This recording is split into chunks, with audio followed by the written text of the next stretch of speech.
ಯದಾ ಯದಾ ಹಿ ಧರ್ಮಸ್ಯ ಗ್ಲಾನಿರ್ಭವತಿ ಭಾರತ ಅಭ್ಯುತ್ಥಾನಂ ಅಧರ್ಮಸ್ಯ ತದಾತ್ಮಾನಂ ಸೃಜಾಮ್ಯಹಂ.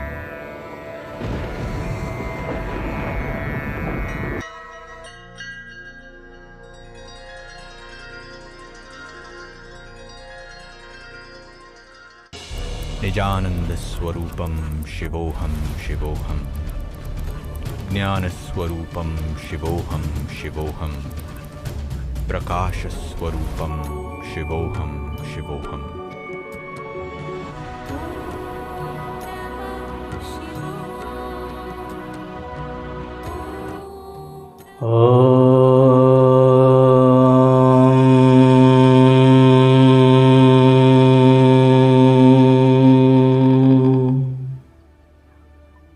ಶಾಂತಿ ಶಾಂತಿ ಶಾಂತಿ.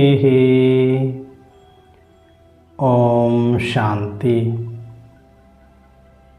ನಾವೆಲ್ಲ ಆತ್ಮರು ಭ್ರೂ ಮಧ್ಯದಲ್ಲಿ ಸ್ಮೃತಿ ಸ್ವರೂಪರಾಗುತ್ತಾ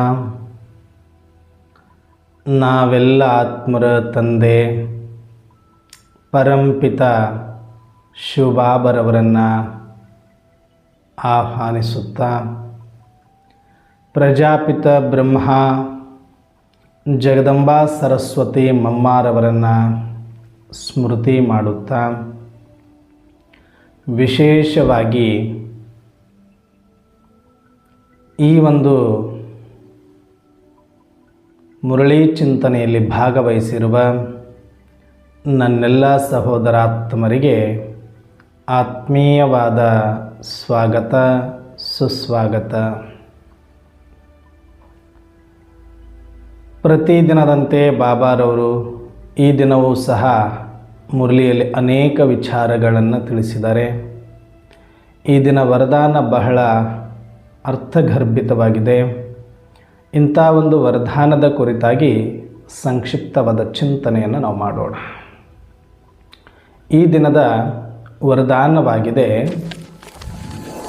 ಸರ್ವ ಪದಾರ್ಥಗಳ ಆಸಕ್ತಿಗಳಿಂದ ನ್ಯಾರ ಅನಾಸಕ್ತ ಪ್ರಕೃತಿಜೀತ್ ಭವ. ಬಾಬರವರು ಇವತ್ತು ಪ್ರಕೃತಿಜೀತ್ ಭವ ಎನ್ನುವ ವರದಾನವನ್ನು ಕೊಟ್ಟಿದ್ದಾರೆ. ಪ್ರಕೃತಿಜೀತ್ ಆತ್ಮ ಅಂದರೆ ಯಾರು? ಯಾರು ಅನಾಸಕ್ತರಾಗಿರ್ತಾರೆ, ಯಾರು ಎಲ್ಲದರಿಂದ ಡಿಟ್ಯಾಚ್ ನ್ಯಾರ ಆಗಿರ್ತಾರೆ, ಯಾವುದರಿಂದ? ಈ ಸ್ಥೂಲ ಸೂಕ್ಷ್ಮ ಎಲ್ಲ ಪದಾರ್ಥಗಳಿಂದ ನ್ಯಾರ ಆದರೆ ಅವರು ಪ್ರಕೃತಿ ಜಿತ್ ಆತ್ಮ ಅಂತ ಬಾಬರವರು ವರದಾನವನ್ನು ಕೊಟ್ಟಿದ್ದಾರೆ. ಈಗ ನಾವು ಸರ್ವ ಪದಾರ್ಥಗಳಿಂದ ನ್ಯಾರ ಅಂತ ಹೇಳಿದ್ದಾರೆ. ಸರ್ವ ಪದಾರ್ಥಗಳ ಆಸಕ್ತಿಯಿಂದನೂ ನ್ಯಾರ ಅಂತ. ಪದಾರ್ಥಗಳಿಂದಲ್ಲ, ಪದಾರ್ಥ ಇರಬೇಕಂತಲ್ಲ ನಮ್ಮ ಹತ್ರ, ಅದು ಇಲ್ಲ ಅಥವಾ ಅದರ ಮೇಲಿನ ಬರೀ ಆಸಕ್ತಿ ಇದೆ ಅಂದ್ರೂ ಅಲ್ಲ, ಆ ಆಸಕ್ತಿಯಿಂದ ನ್ಯಾರ ಆಗ್ಬಿಡಿ ಅಂತ ಹೇಳ್ತಿದ್ದಾರೆ. ಸರ್ವ ಪದಾರ್ಥಗಳ ಆಸಕ್ತಿಗಳಿಂದ ನ್ಯಾರ ಅನಾಸಕ್ತ ಮತ್ತು ಪ್ರಕೃತಿ ಜೀತ್ ಭವ ಅಂತ ಬಾಬರವರು ಇವತ್ತು ವರದಾನ ಇದೆ. ಸರ್ವ ಪದಾರ್ಥಗಳಿಂದ ಅಥವಾ ಪದಾರ್ಥಗಳ ಆಸಕ್ತಿಯಿಂದ ನ್ಯಾರ ಅಂದರೆ ಏನು?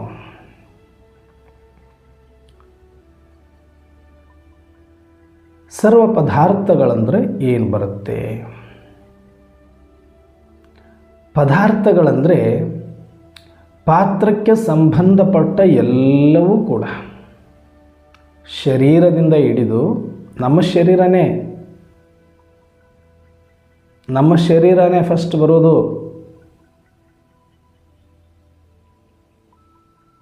ಅದಕ್ಕೆ ಯಾರೋ ಹೇಳ್ತಾ ಇದ್ರು ನಿನ್ನೆ ಒಬ್ಬರು,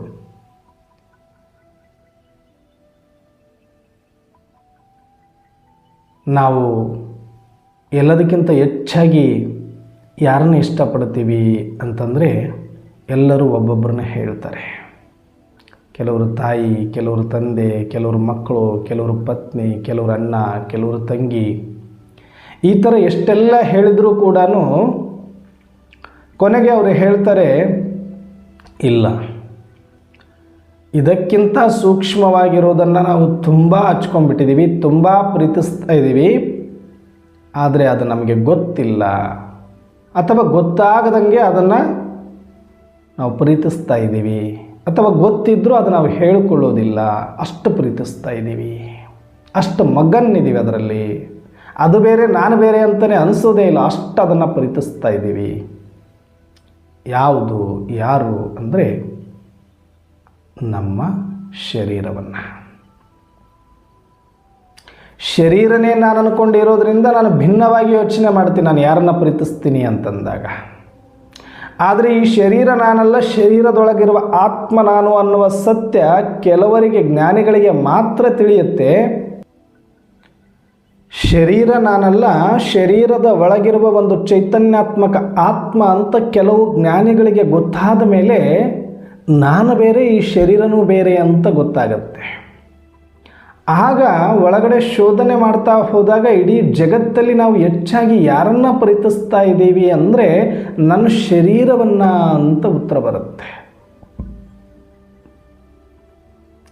ನಮ್ಮ ಶರೀರಗಳಿಗಿಂತ ಹೆಚ್ಚು ಯಾರನ್ನೂ ನಾವು ಪ್ರೀತಿಸುವುದಿಲ್ಲ. ಅಷ್ಟು ಇದರ ಮೇಲೆ ನಮಗೆ ಕಾಳಜಿ, ಮೋಹ, ಅಟ್ಯಾಚ್ಮೆಂಟ್ ಇರುತ್ತೆ. ಯಾಕಂದರೆ ಎಲ್ಲೇ ಹೋದರೂ ಕೂಡ ನಾವು ಎಷ್ಟೇ ಪ್ರೀತಿಸುವ ವ್ಯಕ್ತಿಗಳಿರಲಿ, ವಸ್ತುಗಳಿರಲಿ, ಪ್ರಾಣಿಗಳಿರಲಿ, ಅವುಗಳನ್ನು ಒಂದು ದಿನಕ್ಕಾದರೂ, ಒಂದು ಗಂಟೆಗಾದರೂ ನಾವು ಬಿಟ್ಟು ಹೋಗಬಲ್ಲೆವು. ಸಂದರ್ಭಾನುಸಾರ ಬಿಟ್ಟು ಹೋಗ್ತೀವಿ ನಾವು. ಆದರೆ ಆತ್ಮ ಈ ಶರೀರದೊಳಗಡೆ ಬಂದಾಗಿನಿಂದ ಇದನ್ನು ಒಂದು ಕ್ಷಣನೂ ಕೂಡ ಬಿಟ್ಟು ಹೋಗಲಿಕ್ಕೆ ತಯಾರಿಲ್ಲ. ಹೋಗಬಹುದು, ಹೋಗಕ್ಕೆ ಹೆಂಗೆ ಬರುತ್ತಣ್ಣವ್ರೆ ಈ ಶರೀರದೊಳಗಿದ್ದ ಮೇಲೆ? ಅದಕ್ಕೆ ತಾಕತ್ತಿದೆ, ಆತ್ಮಕ್ಕೆ ತಾಕತ್ತಿದೆ. ಈ ಶರೀರದಿಂದ ಹೊರಗಡೆ ಬರಬಹುದು, ಹೋಗಬಹುದು. ಆದರೆ ಎಷ್ಟು ಮೋಹ, ಎಷ್ಟು ಹಚ್ಕೊಂಡಿದೆ, ಅಟ್ಯಾಚ್ಮೆಂಟಲ್ಲಿ ಬಂದಿದೆ ಅಂತಂದರೆ, ಈ ಶರೀರವೇ ಸರ್ವಸ್ವ, ಈ ಶರೀರ ಇಲ್ಲ ಅಂದರೆ ನಾನಿಲ್ಲ, ನನಗೆ ಅಸ್ತಿತ್ವನೇ ಇಲ್ಲ, ನನಗಿದು ಬೇಕೇ ಬೇಕು, ನನಗಿದು ಆಧಾರ ಅನ್ನುವ ಭ್ರಮೆ ಅಥವಾ ಅಜ್ಞಾನದಲ್ಲಿ ಯಾವಾಗ ನಾವು ಆತ್ಮರು ಬಂದಿದ್ದೇವೆ, ಆಗಿಂದನೂ ಕೂಡ ಇದನ್ನು ಅಷ್ಟು ಪ್ರೀತಿಸ್ತಾ ಇದ್ದೀವಿ, ಅಷ್ಟು ಟೇಕ್ ಕೇರ್ ಮಾಡ್ತಾ ಇದ್ದೀವಿ ಅಂತಂದರೆ ಜಗತ್ತಿನಲ್ಲಿ ಯಾರನ್ನು, ಯಾವ ವ್ಯಕ್ತಿಗಳನ್ನು, ಯಾವ ವಸ್ತುಗಳನ್ನು ಪ್ರೀತಿಸದೇ ಇರುವಷ್ಟು ಇದನ್ನು ಪ್ರೀತಿಸ್ತಾ ಇದ್ದೀವಿ. ಇದರ ಪ್ರೀತಿಗಾಗಿನೇ, ಇದರ ಮೇಲಿನ ಮೋಹದಿಂದಾಗಿನೇ, ಇದರ ಮೇಲಿನ ಅಭಿಮಾನದಿಂದಾಗಿನೇ, ಈ ಅಜ್ಞಾನಕ್ಕೆ ವಶವಾಗಿನೇ ಇದಕ್ಕೆ ಸಂಬಂಧಪಟ್ಟ ಸಂಬಂಧಗಳನ್ನು ಪ್ರೀತಿಸಲಿಕ್ಕೆ ಆರಂಭ ಮಾಡಿದ್ವಿ. ಇದಕ್ಕೆ ಸಂಬಂಧಪಟ್ಟ ಪದಾರ್ಥಗಳನ್ನು ಪ್ರೀತಿಸಲಿಕ್ಕೆ ಆರಂಭ ಮಾಡಿದ್ವಿ. ಇದಕ್ಕೆ ಸಂಬಂಧಪಟ್ಟ ಈ ಪ್ರಕೃತಿಯನ್ನು ಪ್ರೀತಿಸಲಿಕ್ಕೆ ಆರಂಭ ಮಾಡಿದ್ವಿ. ಯಾಕಂದರೆ ಇದು ಬೇಕು ಅಂದರೆ ಇದೆಲ್ಲವೂ ಬೇಕಾಗುತ್ತೆ. ಯಾಕಂದರೆ ಯತ ಬ್ರಹ್ಮಾಂಡ ತತ ಪಿಂಡಾಂಡ. ಈ ಪಿಂಡಾಂಡವನ್ನು ಪ್ರೀತಿಸಿದವನು ಬ್ರಹ್ಮಾಂಡವನ್ನು ಹಚ್ಚಿಕೊಳ್ಳೇಬೇಕು. ಪಿಂಡಾಂಡಕ್ಕೆ ಬೇಕಾಗಿರುವುದೆಲ್ಲವೂ ಬ್ರಹ್ಮಾಂಡದಿಂದಲೇ ಸಿಗುವುದರಿಂದ, ಈ ಪ್ರಕೃತಿಯಿಂದ ಸಿಗುವುದರಿಂದ ಈ ಪ್ರಕೃತಿಯನ್ನು ನಾವು ಬಹಳವಾಗಿ ಪ್ರೀತಿಸ್ತಾ ಇರ್ತೀವಿ. ಪ್ರಕೃತಿಯ ಒಂದೊಂದು ಪದಾರ್ಥಗಳಿಗಾಗಿ ಬಹಳಷ್ಟು ಆಸಕ್ತಿದಾಯಕರಾಗ್ಬಿಡ್ತೀವಿ. ಈಗ ನೋಡಿ, ಶರೀರನ ನಾನು ಬೇರೆ, ಇದು ಬೇರೆ ಅಂತಲೇ ಇಲ್ಲ, ಇದೇ ನಾನು ಅನ್ನುವ ಭ್ರಮಿಸುವಷ್ಟರ ಮಟ್ಟಿಗೆ ಇದನ್ನು ಹಚ್ಕೊಂಡ್ಬಿಟ್ಟಿದ್ದೀನಿ, ಪ್ರೀತಿಸಿಬಿಟ್ಟಿನಿ. ಆ್ಯಕ್ಚುಲಿ ಇದು ನಾನು ಅಲ್ಲ. ನೀನು ತಿಳಿದಾದರೂ ತಿಳ್ಕೋ, ತಿಳಿದಿಲ್ಲ ಅಂದರೂ ಇಲ್ಲ, ಆದರೆ ಇದು ಸತ್ಯ ಅಲ್ಲ. ಯಾವುದು? ಶರೀರ ಮಿಥ್ಯೆ. ಇದು ಒಂದು ಹೊದಿಕೆ. ಇದರೊಳಗಿರುವ ಆತ್ಮ ಸಚ್ಚಿದಾನಂದ ಸ್ವರೂಪ ನಾನು ಬೇರೆ. ನಂದೇ ಒಂದು ಸ್ವತಂತ್ರ ಬೇರೆ ಇದೆ, ನಂದೇ ಒಂದು ಶಕ್ತಿ ಬೇರೆ ಇದೆ, ನಂದೇ ಒಂದು ಅಸಂಭವ ಅಧಮ್ಯವಾಗಿರ್ತಕ್ಕಂಥ ಧರ್ಮ ಬೇರೆ ಇದೆ. ಆದರೆ ಯಾವಾಗ ಇದರ ಒಳಗಡೆ ಪ್ರವೇಶ ಮಾಡದೆ ಅಲ್ಲಿಂದ ಎಷ್ಟು ಭ್ರಮೆ ಒಳಗಡೆ ಬಂದುಬಿಟ್ಟೆ ನಾನು ಅಂತಂದರೆ, ಎಷ್ಟು ವಿಸ್ಮೃತಿ ಒಳಗಡೆ ಬಂದುಬಿಟ್ಟಿದ್ದೀವಿ ಅಂತಂದರೆ, ಇದೇ ನಾನು, ಇದರಿಂದಲೇ ನಾನು, ಇದಿಲ್ಲದೆ ನಾನಿಲ್ಲ, ಇದಲ್ಲದೆ ಬೇರೆ ಯಾವುದು ನಾನಲ್ಲ ಅನ್ನುವಷ್ಟರ ಮಟ್ಟಿಗೆ ಇದನ್ನು ಆಧಾರ ಮಾಡಿಕೊಂಡು ವಿಸ್ಮೃತಿಯಲ್ಲಿ ಬಂದುಬಿಟ್ಟಿವೆ. ಇನ್ನು ಆತ್ಮ ಯಾವಾಗ ತನ್ನನ್ನು ತಾನು ಮರೆತು ಈ ಶರೀರವನ್ನು ನಾನು ಅಂತ ಭ್ರಮಿಸ್ಲಿಕ್ಕೆ ಸ್ಟಾರ್ಟ್ ಮಾಡಿತೋ, ಆಗ ಶರೀರದ ಡಿಮ್ಯಾಂಡ್ಸ್ಗಳು ಏನೆಲ್ಲ ಇದೆಯೋ, ಶರೀರದ ಡಿಮ್ಯಾಂಡ್ಗಳೆಲ್ಲ ಏನಿದೆಯೋ ಅದು ಮಸ್ಟ್ ಆ್ಯಂಡ್ ಶುಡ್ ಅದನ್ನು ಪಡ್ಕೊಳ್ಳೇಬೇಕು ಅಂತ ಅದರ ಮೇಲೆ ಆಸಕ್ತಿ, ಪ್ರೇಮ, ದಾಹವನ್ನು ನಾನು ಆತ್ಮ ಇಟ್ಕೊಂಡು ಕೂತ್ಕೊಂಡ್ಬಿಟ್ಟೆ. ಸಹಜವಲ್ವ? ಯಾವುದರ ಮೇಲೆ ನಾವು ಡಿಪೆಂಡ್ ಆಗ್ತೀವಿ ಅದರಿಂದನೇ ನಿರೀಕ್ಷೆಗಳು ಮಾಡ್ತಾ ಹೋಗ್ತೀವಿ. ಅದನ್ನು ಕಾಪಾಡ್ಕೊಳ್ಳೋಕೆ ನೋಡ್ತೀವಿ, ಅದನ್ನು ಬೆಳೆಸಲಿಕ್ಕೆ ನೋಡ್ತೀವಿ, ಅದನ್ನು ಸಂರಕ್ಷಿಸಲಿಕ್ಕೆ ನೋಡ್ತೀವಿ. ನಾವು ಯಾವುದನ್ನು ನಾವು ಆಧಾರವಾಗಿ ಇಟ್ಟುಕೊಳ್ತೀವಿ ಅದು. ಹಾಗೆ ಈ ಶರೀರ ನಾನು ಅಂತ ಭ್ರಮಿಸಲಿಕ್ಕೆ ಆರಂಭ ಮಾಡಿದಾಗ ಈ ಶರೀರಕ್ಕೆ ಬೇಕಾಗಿರುವ ಎಲ್ಲ ಡಿಮ್ಯಾಂಡ್ಗಳನ್ನು ಪೂರೈಸುವುದೇ ನನ್ನ ಜೀವನದ ಲಕ್ಷ್ಯ ಆಗೋಗ್ಬಿಡ್ತು. ಇದು ಆರ್ಡರ್ ಮಾಡಲಿಕ್ಕೆ ಸ್ಟಾರ್ಟ್ ಮಾಡ್ತು. ನನಗೆ ನೀರು ಬೇಕು, ತಗೋಪ್ಪ ನೀರು ಕುಡಿ. ನನಗೆ ಉಸಿರುಗಟ್ತಾ ಇದೆ, ಗಾಳಿ ಬೇಕು ನನಗೆ ಚೆನ್ನಾಗಿ, ತಗೋಪ್ಪ ಗಾಳಿ.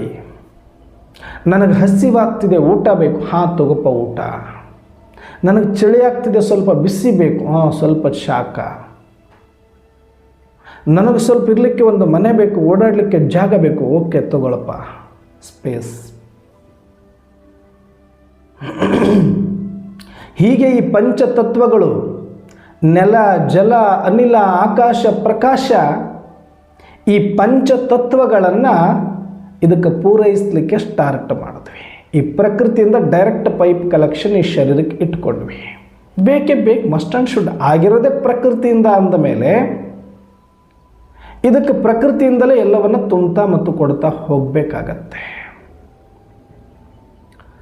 ಹಾಗಾಗಿ ಈ ಶರೀರ ನಾವು ಭಾಳ ಕೇರ್ ಮಾಡ್ತಾ ಮೋಹ ಮಾಡ್ತಾ ಬಂದುಬಿಟ್ವಿ.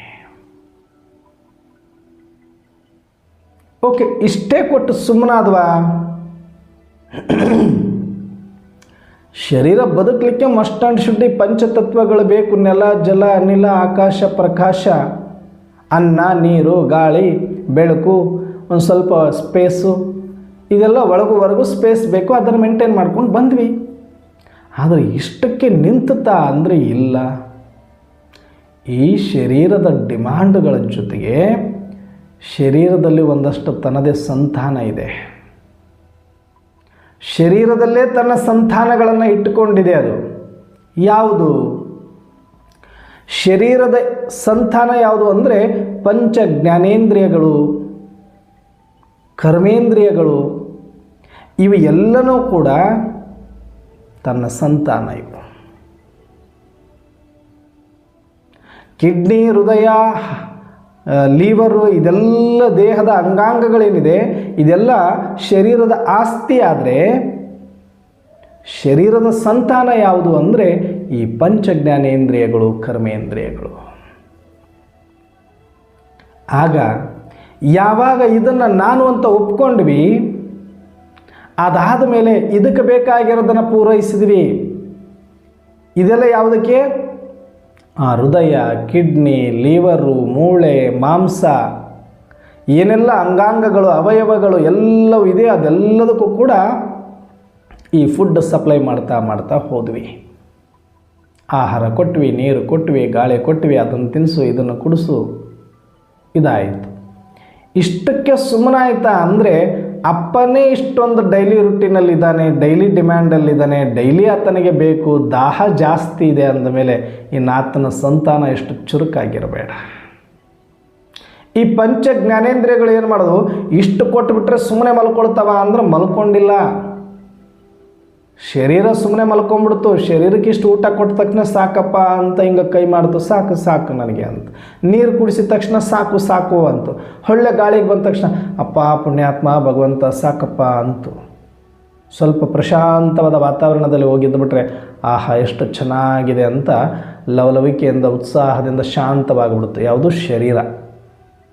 ಅದಕ್ಕೆ ಅನ್ನ ನೀರು ಗಾಳಿ ಬೆಳಕು ಕೊಟ್ಬಿಟ್ರಿ ಆರಾಮಾಗಿರ್ತದೆ ಆರೋಗ್ಯವಾಗಿ.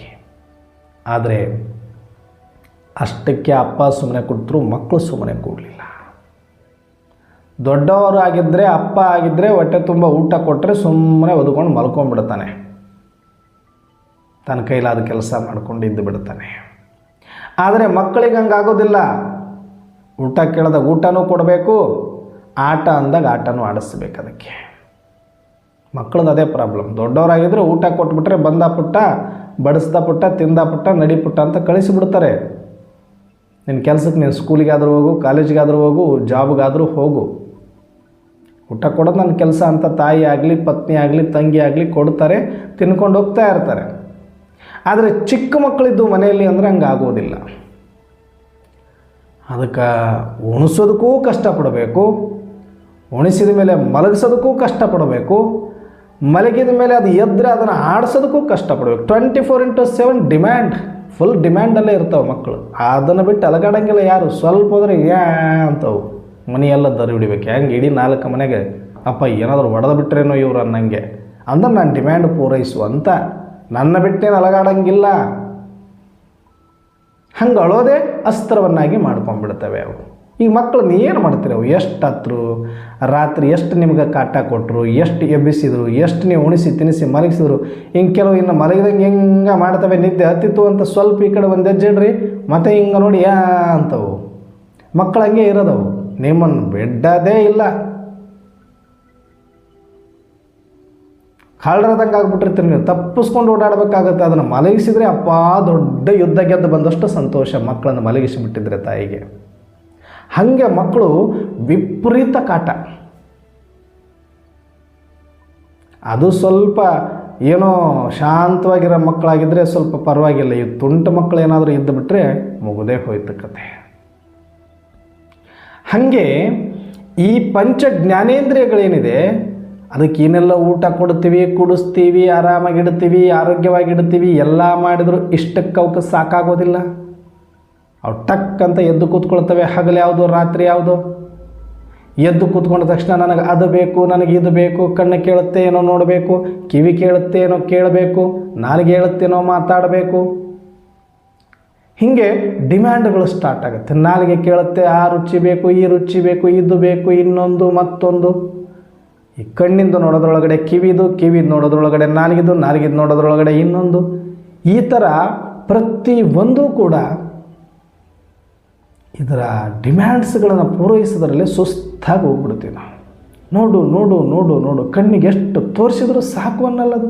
ಹೊಟ್ಟೆ ಆದರೆ ಹಿಂಗೆ ಕೈ ಮಾಡುತ್ತೆ ತಟ್ಟೆಗೆ, ಆದರೆ ಕಣ್ಣಿಗೆ ನೀವು ತೋರ್ಸಕ್ಕಂತ ಕರ್ಕೊಂಡು ಹೋಗ್ರಿ. ಎಷ್ಟು ಕಾಲಿಗೆ ಬೇಜಾರಾಗಿ ಬಿಡಬೇಕಲ್ಲ ವಿನಃ ಕಣ್ಣಿಗೆ ಬೇಜಾರು ಅನ್ನೋದಿಲ್ಲ. ಎಷ್ಟಾದರೂ ತೋರಿಸ, I am ready to act, I am ready to see. ನಿದ್ರೆ ಬಂದಾಗ ಅಷ್ಟೇ ಸ್ವಲ್ಪ ಸಾಕು ಅನಿಸುತ್ತೆ, ಮತ್ತೆ ಎದ್ರೆ ನೋಡಬೇಕು ಅನಿಸುತ್ತೆ. ಅದು ನಾವು ಬೇಡ ಅಂದ್ರೆ ಬಿಡೋದಿಲ್ಲ, ಶರೀರನೇ ಸಾಕು ಅಂತ ಡೋರ್ ಕ್ಲೋಸ್ ಮಾಡುತ್ತೆ. ನಡೀರಪ್ಪ, ನಿಮ್ಮ ಕಾಲ ಸಾಕಾಗೋಯ್ತು, ನೀವು ಬರೀ ನೋಡೋದು ಕೇಳೋದ್ರಲ್ಲೇ ಮಗ್ನಾಗಿದ್ದೀರಿ, ಈಗ ಸ್ವಲ್ಪ ನಾನು ಡೋರ್ ಕ್ಲೋಸ್ ಮಾಡ್ತೀನಿ, ನಾನು ಅಂಗಡಿನೇ ಅಂತ ಶಟ್ರ್ ಹೇಳಿದ್ರು ಅಂದರೆ ಆವಾಗ ನಿದ್ದೆ ಮಂಪರ್ ಬಂದರೆ ಸುಮ್ಮನೆ ಅವಾಗ ಮಕ್ಕೋಬೇಕಷ್ಟೆ. ಶರೀರನೇ ಕ್ಲೋಸ್ ಮಾಡಬೇಕಲ್ಲ ಹೊರತಾಗಿ ನಾನು ಕ್ಲೋಸ್ ಮಾಡಲಿಕ್ಕಾಗಲ್ಲ, ನನ್ನ ಮಾತು ಕೇಳೋದು ಇಲ್ಲ. ಡಿಮ್ಯಾಂಡ್. ಹಾಗೆ ಅದುಗಳ ಆಸೆಯನ್ನು ಪೂರೈಸಲಿಕ್ಕೆ ಆಗದೇನೂ ಇರೋಕ್ಕಾಗಲ್ಲ, ಪೂರೈಕೆ ಮಾಡಿ ತೃಪ್ತಿಪಡಿಸ್ಲಿಕ್ಕೂ ಆಗೋದಿಲ್ಲ. ಇದೇ ಈ ಜಗತ್ತಿನ ದೊಡ್ಡ ಅಶಾಂತಿಗೆ, ಬಳಲಾಟಕ್ಕೆ, ನರಳಾಟಕ್ಕೆ, ತೊಳಲಾಟಕ್ಕೆ ಕಾರಣ, ದುಃಖಕ್ಕೆ.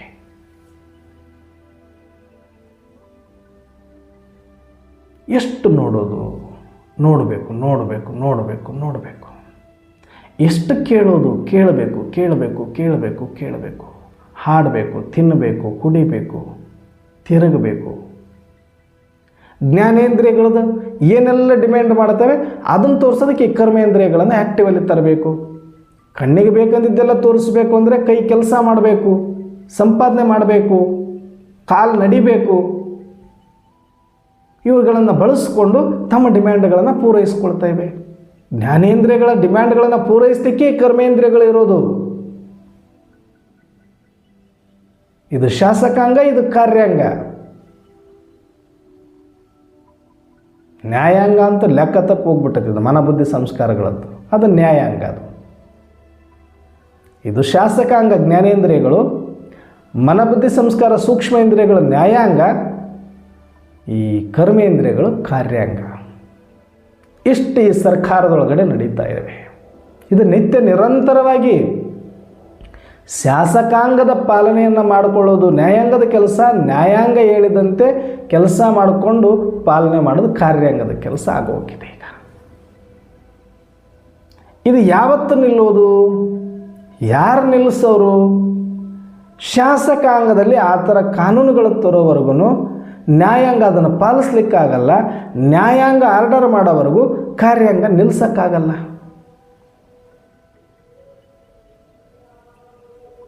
ಯದ್ವ ತದ್ವ ಸರ್ಕಾರ ಆಗೋಗ್ಬಿಟ್ಟಿದೆ. ಎಲ್ಲರದು ಅಧ್ವಾನ್ ಸರ್ಕಾರ ಆಗೋಗ್ಬಿಟ್ಟಿದೆ. ಸ್ವಾಧೀನ ಕಳ್ಕೊಂಡೋಗ್ಬಿಟ್ಟಿದೆ. ಪರತಂತ್ರ, ಪರವಶ, ಪರಕೀಯ ಆಗೋಗ್ಬಿಟ್ಟಿದೆ. ಇಂಥ ಒಂದು ಸಮಯದಲ್ಲಿ ಬರೇ ಇವುಗಳ ಆಟದಲ್ಲಿ ಮುಳುಗಿ ಮುಳುಗಿ ಮುಳುಗಿ ಮುಳುಗಿ ಇದು ನೋಡಿದ್ರೆ ಇನ್ನೊಂದು ನೋಡು, ಇನ್ನೊಂದು ನೋಡಿದರೆ ಮತ್ತೊಂದು ನೋಡು, ಇದು ತಿಂದರೆ ಇನ್ನೊಂದು ತಿನ್ನು, ಇನ್ನೊಂದು ತಿಂದರೆ ಮತ್ತೊಂದು ತಿನ್ನು, ಇದು ಕುಡಿದ್ರೆ ಇನ್ನೊಂದು ಕುಡಿ, ಇನ್ನೊಂದು ಕುಡಿದ್ರೆ ಮತ್ತೊಂದು ಕುಡಿ, ಇದನ್ನು ಸಂಪಾದನೆ ಮಾಡಿದ್ರೆ ಅದನ್ನು ತಗೋ, ಅದನ್ನು ತೊಗೊಂಡ್ರೆ ಇನ್ನೊಂದು ತಗೋ, ಈ ಮನೆ ಇನ್ನೊಂದು ಮನೆ ಮತ್ತೊಂದು ಮನೆ, ಈ ಕಾರು ಇನ್ನೊಂದು ಕಾರು ಮತ್ತೊಂದು ಕಾರು, ಹೀಗೆ ಅಷ್ಟು ಇನ್ನೂ ಬೇಕು, ಮತ್ತು ಬೇಕು, ಮಗದೂ ಬೇಕು, ಬೇಕು ಬೇಕು ಬೇಕು ಬೇಕು ಬೇಕು ಅಂತ ನಮ್ಮನ್ನು ಭಿಕಾರಿ ಮಾಡಿ ಹಾಕ್ಬಿಟ್ರು. ಪಚ್ಚಳಕ್ಕೆ ನೀರು ಸುರಿದಂಗೆ ಆಗೋಯ್ತು. ಎಷ್ಟಾದರೂ ಸುರಿ, ಅದು ಖಾಲಿ ಆಗೋದಲ್ಲ ಹೊರತಾಗಿ ತುಂಬೋದಲ್ಲ. ಹೇಗೋ ಹಾಗೆ ಜ್ಞಾನೇಂದ್ರಿಯಗಳ ಆಸೆಯನ್ನು ಪೂರೈಸಿ ಗೆದ್ದವರೇ ಇಲ್ಲ. ಈ ಇಡೀ ಪ್ರಕೃತಿಯನ್ನೇ, ಎಷ್ಟೋ ಜನ ಪ್ರಪಂಚವನ್ನೇ ಗೆದ್ದ ರಾಜ ಮಹಾರಾಜರು ಕೂಡ ತನ್ನ ಇಂದ್ರಿಯಗಳನ್ನು ಸಂಪೂರ್ಣವಾಗಿ ಸಂತೃಪ್ತ ಮಾಡಲಿಕ್ಕಾಗಲಿಲ್ಲ. ಇಂದ್ರಿಯಗಳ ಮನಸ್ಸನ್ನು ಗೆದಲಿಕ್ಕೆ ಆಗಲೇ ಇಲ್ಲ. ಇಂದ್ರಿಯ ಜೀತ್ ಆಗಲಿಲ್ಲ. ತೃಪ್ತಿಪಡಿಸೋಕ್ಕೋಗಿ ಆಗಲಿಲ್ಲ. ನೀನು ಬೇಕಾದಂಥ ರಾಜ ಮಹಾರಾಜನೇ ಇರು, ಚಕ್ರವರ್ತಿನೇ ಇರು, ಇಡೀ ವಿಶ್ವಕ್ಕೆ ಅಧಿಪತಿ ಆಗಿಬಿಡು, ಆದರೆ ಇವುಗಳ ಆಸೆ ಪೂರೈಸಿದ ಇತಿಹಾಸ ಯಾರೊಬ್ಬರ ದೃಷ್ಟಿಯಲ್ಲೂ ಇಲ್ಲ. ಇದನ್ನು ಕೊಟ್ಟು ತೃಪ್ತಿಪಡಿಸ್ತೀನಿ ಅಂದರೆ ಇಲ್ಲ. ಯಾಕಂದರೆ ಅದಕ್ಕೆ ಯಾವುದು ಬೇಸ್ಮೆಂಟೇ ಇಲ್ಲ. ಸುಮ್ಮನೆ ತಳ ಇಲ್ಲದ ಪಾತ್ರೆಯಲ್ಲಿ ಅಮೃತ ಸುರಿದಂಗೆ ನೀವು ಏನು ಮಾಡಿದರೂ ಕೂಡ ವ್ಯರ್ಥ. ಅದಕ್ಕೆ ಈ ಇಂದ್ರಿಯಗಳು ಈ ಸೂಕ್ಷ್ಮತೆ ಗೊತ್ತಾದ ಮೇಲೆ ಓಹೋ ಇದಂತೂ ತೃಪ್ತಿ ಆಗಲ್ಲ. ನೀನು ಎಷ್ಟು ಹಣ ಸಂಪಾದನೆ ಮಾಡಿದರೂ ಇದಕ್ಕೆ ಆಸೆ ತೀರಲ್ಲ. ಎಷ್ಟು ಯಾಗ ಯಜ್ಞ ಯಾತ್ರೆ ಮಾಡಿದ್ರೂ ಇದು ನೋಡೋದು ಮುಗಿಯೋದಿಲ್ಲ. ಎಷ್ಟು ಕೇಳಿದರೂ ಪ್ರಪಂಚದಲ್ಲಿ ಇದಕ್ಕೆ ಕೇಳೋದು ಸಾಕನ್ನಿಸೋದಿಲ್ಲ, ತಿನ್ನೋದು ಸಾಕನ್ನಿಸಲ್ಲ, ಕುಡಿಯೋದು ಸಾಕನ್ನಿಸಲ್ಲ, ತಿರುಗೋದು ಸಾಕನ್ನಿಸಲ್ಲ. ಇದು ಗೊತ್ತಾಗಿ ಗೊತ್ತಾಗಿ ಗೊತ್ತಾಗಿ ಗೊತ್ತಾಗಿ ಅನೇಕ ಜನ ಯಾಕೋ ನಮ್ಮ ರೂಟು ಡೇಂಜರ್ ಝೋನಲ್ಲಿ ಹೋಗ್ತಾ ಇದೆ, ನಾವು ಹೋಗ್ತಾ ಇರುವ ದಾರಿ ಸರಿಯಿಲ್ಲ ಅಂತ ಅನ್ನಿಸ್ತಾ ಇದೆ. ನಾವು ಇದನ್ನೇ ಇದು ಕೇಳ್ದಂಗೆಲ್ಲ ನಾವು ಕೊಟ್ಕೊಂಡು ಇದನ್ನು ಬೆಳೆಸಿ ಇದಕ್ಕೆ ಮತ್ತೆ ಇನ್ನೊಂದು ಗಂಟು ಹಾಕಿ ಮತ್ತೆ ಅದರಷ್ಟು ಇನ್ನೊಂದು 4 ಮಾಡಿಕೊಂಡು ಅವೆಲ್ಲವುಗಳನ್ನು ಪೂರೈಸಿದರೆ, 1ಕ್ಕೆ ಪೂರೈಸಿನೇ ಗೆದ್ದವರಿಲ್ಲ, 2ಕ್ಕೆ ಪೂರೈಸಿ ಗೆಲ್ಲಕ್ಕಾಗಲ್ಲ, 4 ಮಾಡಿಕೊಂಡ್ರೆ ಇನ್ನೂ ಗೆಲ್ಲಕ್ಕಾಗಲ್ಲ. ಹೀಗೆ ಜೀವನ ಪರ್ಯಂತ ಈ ಇಂದ್ರಿಯಗಳನ್ನು ಪೂರೈಸೋದೇ ಕೆಲಸ ಆಗೋಯಿತು. ಅದಕ್ಕೆ ಸನ್ಯಾಸಿಗಳು ಓಹೋ ಎಲ್ಲದಕ್ಕೂ ಕಾರಣ ಈ ಶರೀರದ ಕಾರಣದಿಂದ ತಾನೇ ಈ ಇಂದ್ರಿಯಗಳು ಇಷ್ಟೊಂದು ಎಗರಾಡ್ತಾ ಇರೋದು. ಶರೀರ ಬೇಕು ಅಂದರೆ ನಾವು ಹೇಳ್ದಂಗೆ ಕೇಳಲೇಬೇಕು. ಈತನ ಜುಟ್ಟು ನಮ್ಮ ಕೈಯಲ್ಲೇ ಇದೆ ಅಂತ ಇಂದ್ರಿಯಗಳು ಯಾಕೆ ಆಟ ಆಡಿಸ್ತಾ ಇದ್ವು ಅಂದರೆ, ಆ ಇಂದ್ರಿಯಗಳು ಈ ಶರೀರದ ಜೊತೆ ಇರೋದರಿಂದ, ಶರೀರವನ್ನು ಈತ ಇಷ್ಟೊಂದು ಮೋಹಿಸ್ತಾ ಇರೋದ್ರಿಂದ ಈತನಿಗೆ ಶರೀರ ಬೇಕು ಅಂದರೆ ಇರೋ ತನಕ ನಾವು ಹೇಳೋದಕ್ಕೆ ಕೇಳಲೇಬೇಕಿತ್ತ. ಅದಕ್ಕೆ ತಾನೇ ಇಷ್ಟೊಂದು ಇಂದ್ರಿಯಗಳನ್ನು ಚಂಚಲ ಮಾಡ್ತಾ ಇದೆ, ಆಟಗಳಾಡಿಸ್ತಾ ಇದೆ. ಈ ಪ್ರಪಂಚದ ಮೇಲಿನ ಆಸಕ್ತಿಗಳೇ ತಾನೇ ನನ್ನನ್ನು ಇಷ್ಟೊಂದು ಈ ಕರ್ಮದಲ್ಲಿ ಮುಳುಗಿಸಿಬಿಟ್ಟಿದೆ, ಭಯದಲ್ಲಿ ಚಿಂತೆಯಲ್ಲಿ ಮುಳುಗಿಸಿಟ್ಟಿದೆ, ಅಶಾಂತಿಯಲ್ಲಿ ಗೊಂದಲದಲ್ಲಿ ಇಟ್ಟುಬಿಟ್ಟಿದೆ ಅಂದರೆ ಈ ಪ್ರಕೃತಿ ಮೇಲಿನ ಆಸಕ್ತಿಗಳು, ತಿನ್ನೋದು, ಕುಡಿಯೋದು, ತಿರುಗೋದು, ನೋಡೋದು, ಕೇಳೋದು ಇದೆ ಅಲ್ವಾ. ಆ ಸನ್ಯಾಸಿಗಳೇನು ಮಾಡಿದರು, ಭಕ್ತಿ ಮಾರ್ಗದಲ್ಲಿ ಬೇಡಪ್ಪ, ನಾವಿನ್ನೇನು ನೋಡೋದಿಲ್ಲ, ನಾವಿನ್ನೇನು ಕೇಳೋದಿಲ್ಲ, ನಾವಿನ್ನೇನು ಕುಡಿಯೋದಿಲ್ಲ, ನಾವಿನ್ನೇನು ತಿನ್ನೋದಿಲ್ಲ, ನಾವಿನ್ನೆಲ್ಲೂ ತಿರುಗೋದಿಲ್ಲ, ಬೇಡವೇ ಬೇಡ, ಈ ಜಗತ್ತಿನ ಸಂಸಾರದ ಗೊಡವೆ ಬೇಡ ನಮಗೆ, ಜಗತ್ತಿನ ಜಂಜಾಟ ಬೇಡ ನಮಗೆ, ಇದು ಭವಸಾಗರ, ಇದು ವಿಷಸಾಗರ, ಇದು ಇನ್ನೊಂದು ಮತ್ತೊಂದು ಹೇಳಿ ಹೇಳಿ ಹೇಳಿ ಈ ಕಾಡಿನ ಸವಾಸ ಮಾಡಿ ನಾಡೇ ಬೇಡ ನಮಗೆ ಅಂತ ಕೈ ಮುಗಿದುಬಿಟ್ರು. ಎಲ್ಲೋದ್ರು, ಇದೆಲ್ಲ ಕಟ್ ಮಾಡಿ ಕಾಡಲ್ಲಿ ಹೋದರು. ಕಾಡಲ್ಲಿ ಹೋಗಿ ಕೂತ್ಕೊಂಡ್ರು.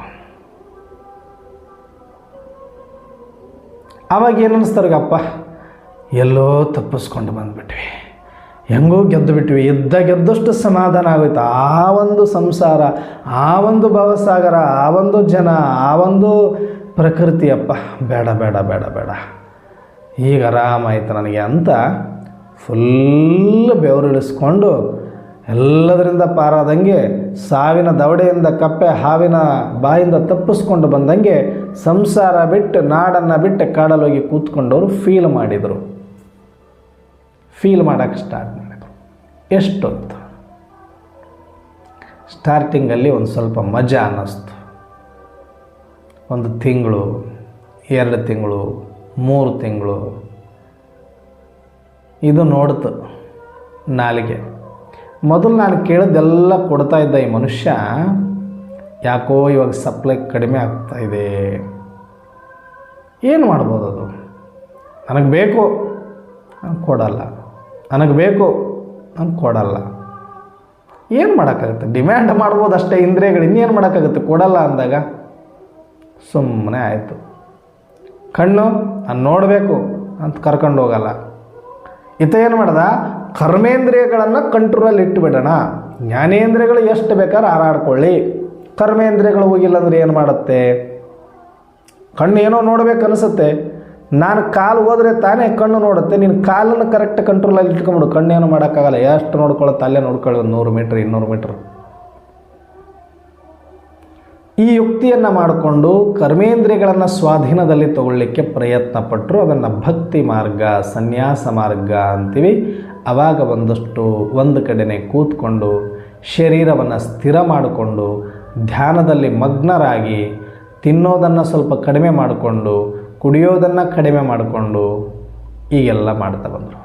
ನನಗೆ ಒಂದು 20 ವರ್ಷಗಳ ಹಿಂದೆ, ಕಾಲೇಜ್ ಟೈಮ್ ಜಸ್ಟ್ ಇನ್ನು, ಆ ಟೈಮಲ್ಲಿ ನಾವು ಲಿಂಗಾದೂತ್ರ ಮಡೆಯಲ್ಲಿ ಮಠದಲ್ಲಿ ಹೋದಾಗ ಅಲ್ಲಿಗೊಬ್ಬ ಸನ್ಯಾಸಿ ಬರ್ತಾಯಿದ್ರು. ಬಾಗಲಕೋಟಜ್ಜವರು ಅಂತ ನಾವು ಕರಿತಾ ಇದ್ವಿ ಅವರಿಗೆ. ನನ್ನ ಮೇಲೆ ಭಾಳ ಅಪಾರವಾದ ಪ್ರೀತಿ, ನನಗೂ ಅವ್ರ ಮೇಲೆ ಭಾಳ ಗೌರವ. ಯಾಕಂದರೆ ಒಬ್ಬ ಸನ್ಯಾಸಿ, ಒಬ್ಬ ತ್ಯಾಗಿ, ಒಬ್ಬ ಜ್ಞಾನಿ ಅಂದರೆ ಹೆಂಗಿರಬೇಕು ಹಂಗ ಆ ಮನುಷ್ಯ, ಆ ಸಂತ ಇದ್ದ. ಜೊತೆಗೆ ದೇವಿಯ ಸಾಕ್ಷಾತ್ಕಾರನೂ ಕೂಡ ಮಾಡಿಕೊಂಡಿದ್ದೆ ಅಂತಲೂ ಅವರು ಹೇಳಿಕೊಂಡ್ರು. ಒಂದಷ್ಟು ವರ್ಷಗಳ ಕಾಲ ಕಾಡಲ್ಲಿ ತಪಸ್ಸು ಕೂಡ ಮಾಡಿದರು. ಅಂಥ ಪುಣ್ಯಾತ್ಮ ಸನ್ಯಾಸಿಗಳು ಬಂದಿದ್ದರು. ಅವರಿಂದ ಸಾಕಷ್ಟು ವಿಚಾರಗಳನ್ನು ನನಗೆ ಕಲೀಲಿಕ್ಕೆ ಸಿಗ್ತಾಯಿತ್ತು. ಆವಾಗ ಅವರೊಂದು ಮಾತು ಹೇಳಿದ್ರು, ನನಗೆ ಇವತ್ತಿಗೂ ಕೂಡ ಅಂಡರ್ಲೈನ್ ಮಾಡಿ ಇಟ್ಕೊಂಡಿದ್ದೀನಿ. ನೋಡಪ್ಪ ಲಿಂಗರಾಜ, ನೀನು ಅಥವಾ ನಾನು ಯಾರೇ ಜಗತ್ತಿನಲ್ಲಿ ಸಾಧನೆ ಅಂದರೆ ಏನು ಅಂದರೆ, ಈ ಮನಸ್ಸು ಹೆಂಗೆ ಹೇಳುತ್ತೆ ಹಂಗೆ ಕೇಳಬಾರ್ದಷ್ಟೆ. ಮನಸ್ಸು ಹೇಳ್ದಂಗೆ ಕೇಳಂಗಿಲ್ಲ ನೀನು. ಮನಸ್ಸು ಏನು ಹೇಳುತ್ತೆ ಅದಕ್ಕೆ ವಿರುದ್ಧವಾಗಿ ಮಾಡಿಬಿಡು, ಅದೇ ಸಾಧನೆ ಅಂದ್ರೆ ಅವರು ಒಂದೇ ಲೈನಲ್ಲಿ. ಅರೆ ಇದೇನು ಸಾಧನೆ ನೋಡಿ, ನಿನಗಷ್ಟೇ ಗೊತ್ತಾಗುತ್ತೆ. ಈಗ ಮನಸ್ಸಿದನ್ನು ನೋಡಬೇಕು ಅಂತ ಬಯಸ್ತಾ ಅವಾಗ ಕಣ್ಣು ಮುಚ್ಚು, ಮನಸ್ಸಿದನ್ನು ಕೇಳಬೇಕು ಅಂತ ಅನ್ನಿಸ್ತಾ ಅವಾಗ ಕಿವಿ ಬಂದ್ ಮಾಡು. ಇದೇ ಸಾಧನೆ ಅಂದುಬಿಟ್ರು ಅವರು. ನನಗದಾದಮೇಲೆ ಅನ್ನಿಸ್ತು, ಎಷ್ಟು ಎಕ್ಯುರೇಟ್ ಆಗಿದೆಯಲ್ಲ ಈ ಮಾತು. ಯಾಕಂದರೆ ಡಿಮ್ಯಾಂಡ್ ಬರೋದೇ ಅಲ್ಲಿಂದ, ಸಂಕಲ್ಪ ಬರೋದೇ ಅಲ್ಲಿಂದ. ಅದು ಏನು ಕೇಳುತ್ತೋ ಅದನ್ನು ನಾವು ಕೊಟ್ಟು ಕೆಟ್ಟು ಹೋಗ್ಬಿಟ್ಟಿದ್ದೀವಿ. ಅದನ್ನು ಸ್ಟಾಪ್ ಮಾಡಿದ್ರೆ ಮುಗಿದೋಯ್ತಲ್ಲ ಅಂತ ನಾನು ಅಂದ್ಕೊಂಡೆ. ಮನಸ್ಸಿನ ವಿರುದ್ಧವಾಗಿ ನಡ್ಕೊಳ್ಳೋದೇ ಸಾಧನೆ ಅಂತ.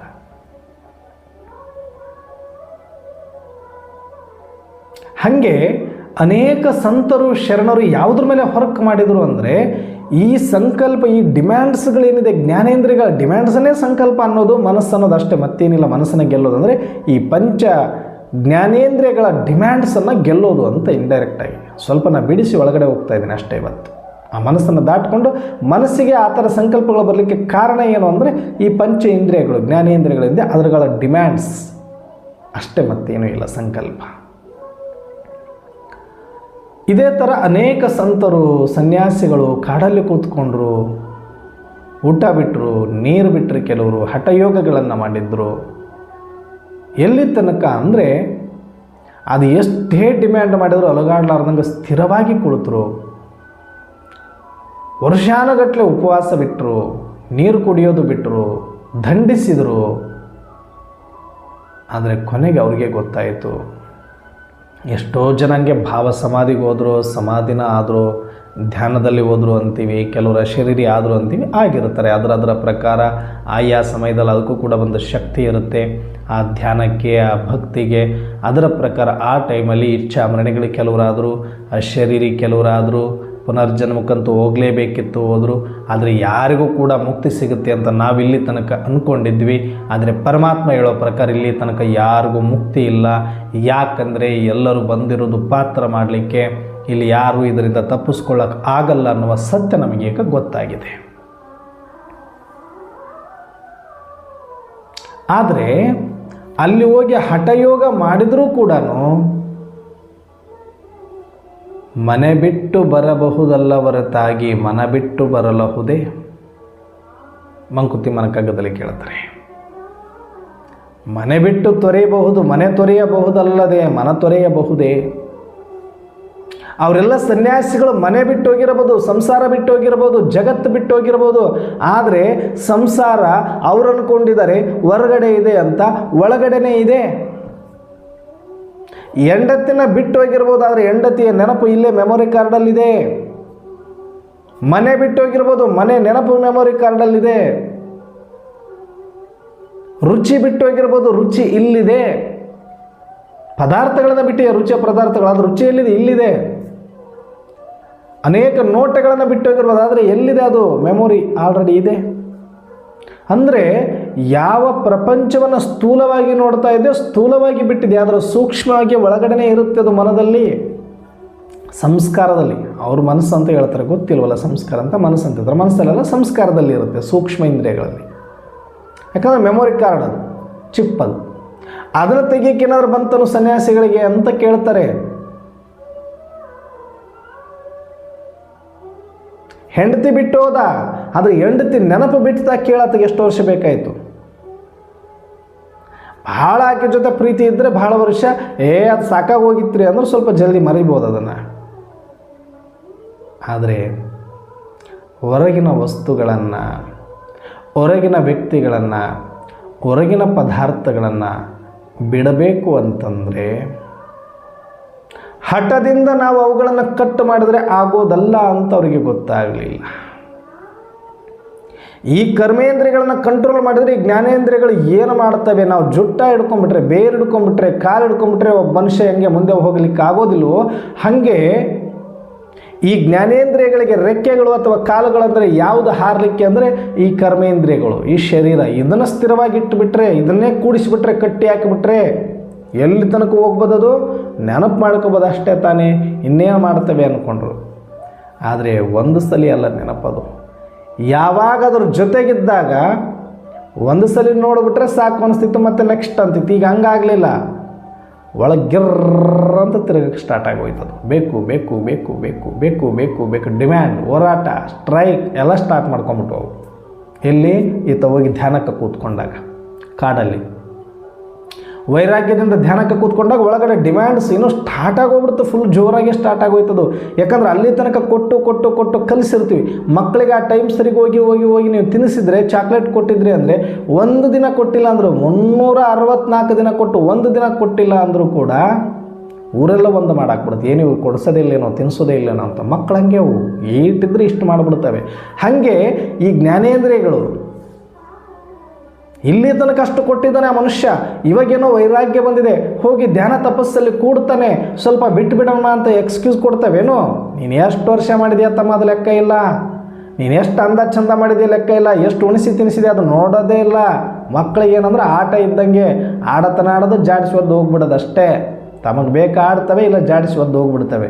ಹಾಗೆ ಇಂದ್ರಿಯಗಳು ನೀನು ಬೇಕಾದಷ್ಟು ತಿನ್ನಿಸು, ತಮಗೆ ಬೇಕಾ ಸ್ವಲ್ಪ ಚಂದ ಇರ್ತವೆ, ಇಲ್ಲ ಜಾಡಿಸಿ ಒದ್ದು ಬಿಡ್ತವೆ. ಯಾರನ್ನಾದರೂ ಅಷ್ಟೇ, ತಲೆ ಕೆಡಿಸ್ಕೊಳ್ಳಲ್ಲ. ಅಂದರೆ ಮತ್ತೆ ಬೇಕವಕ್ಕೆ, ಮತ್ತೆ ಇನ್ನೊಂದು ಹೊಸದು, ಅದೇ ಆಟ ಆಡ್ಕೊಂಡು ಕೊಡಲ್ಲ, ಮತ್ತೆ ಹೊಸ ಡಿಮ್ಯಾಂಡ್ ಇರುತ್ತೆ ಅವಕ್ಕೆ. ಇದು ಕೊಟ್ಟರೆ ಇನ್ನೊಂದು ಕೊಟ್ಟರೆ ಮತ್ತೊಂದು. ನೀನು ಹೇಳ್ದಂಗೆ ಅದು ಕೇಳಲ್ಲ, ಅದು ಹೇಳ್ದಂಗೆ ನೀನು ಕೇಳಬೇಕು.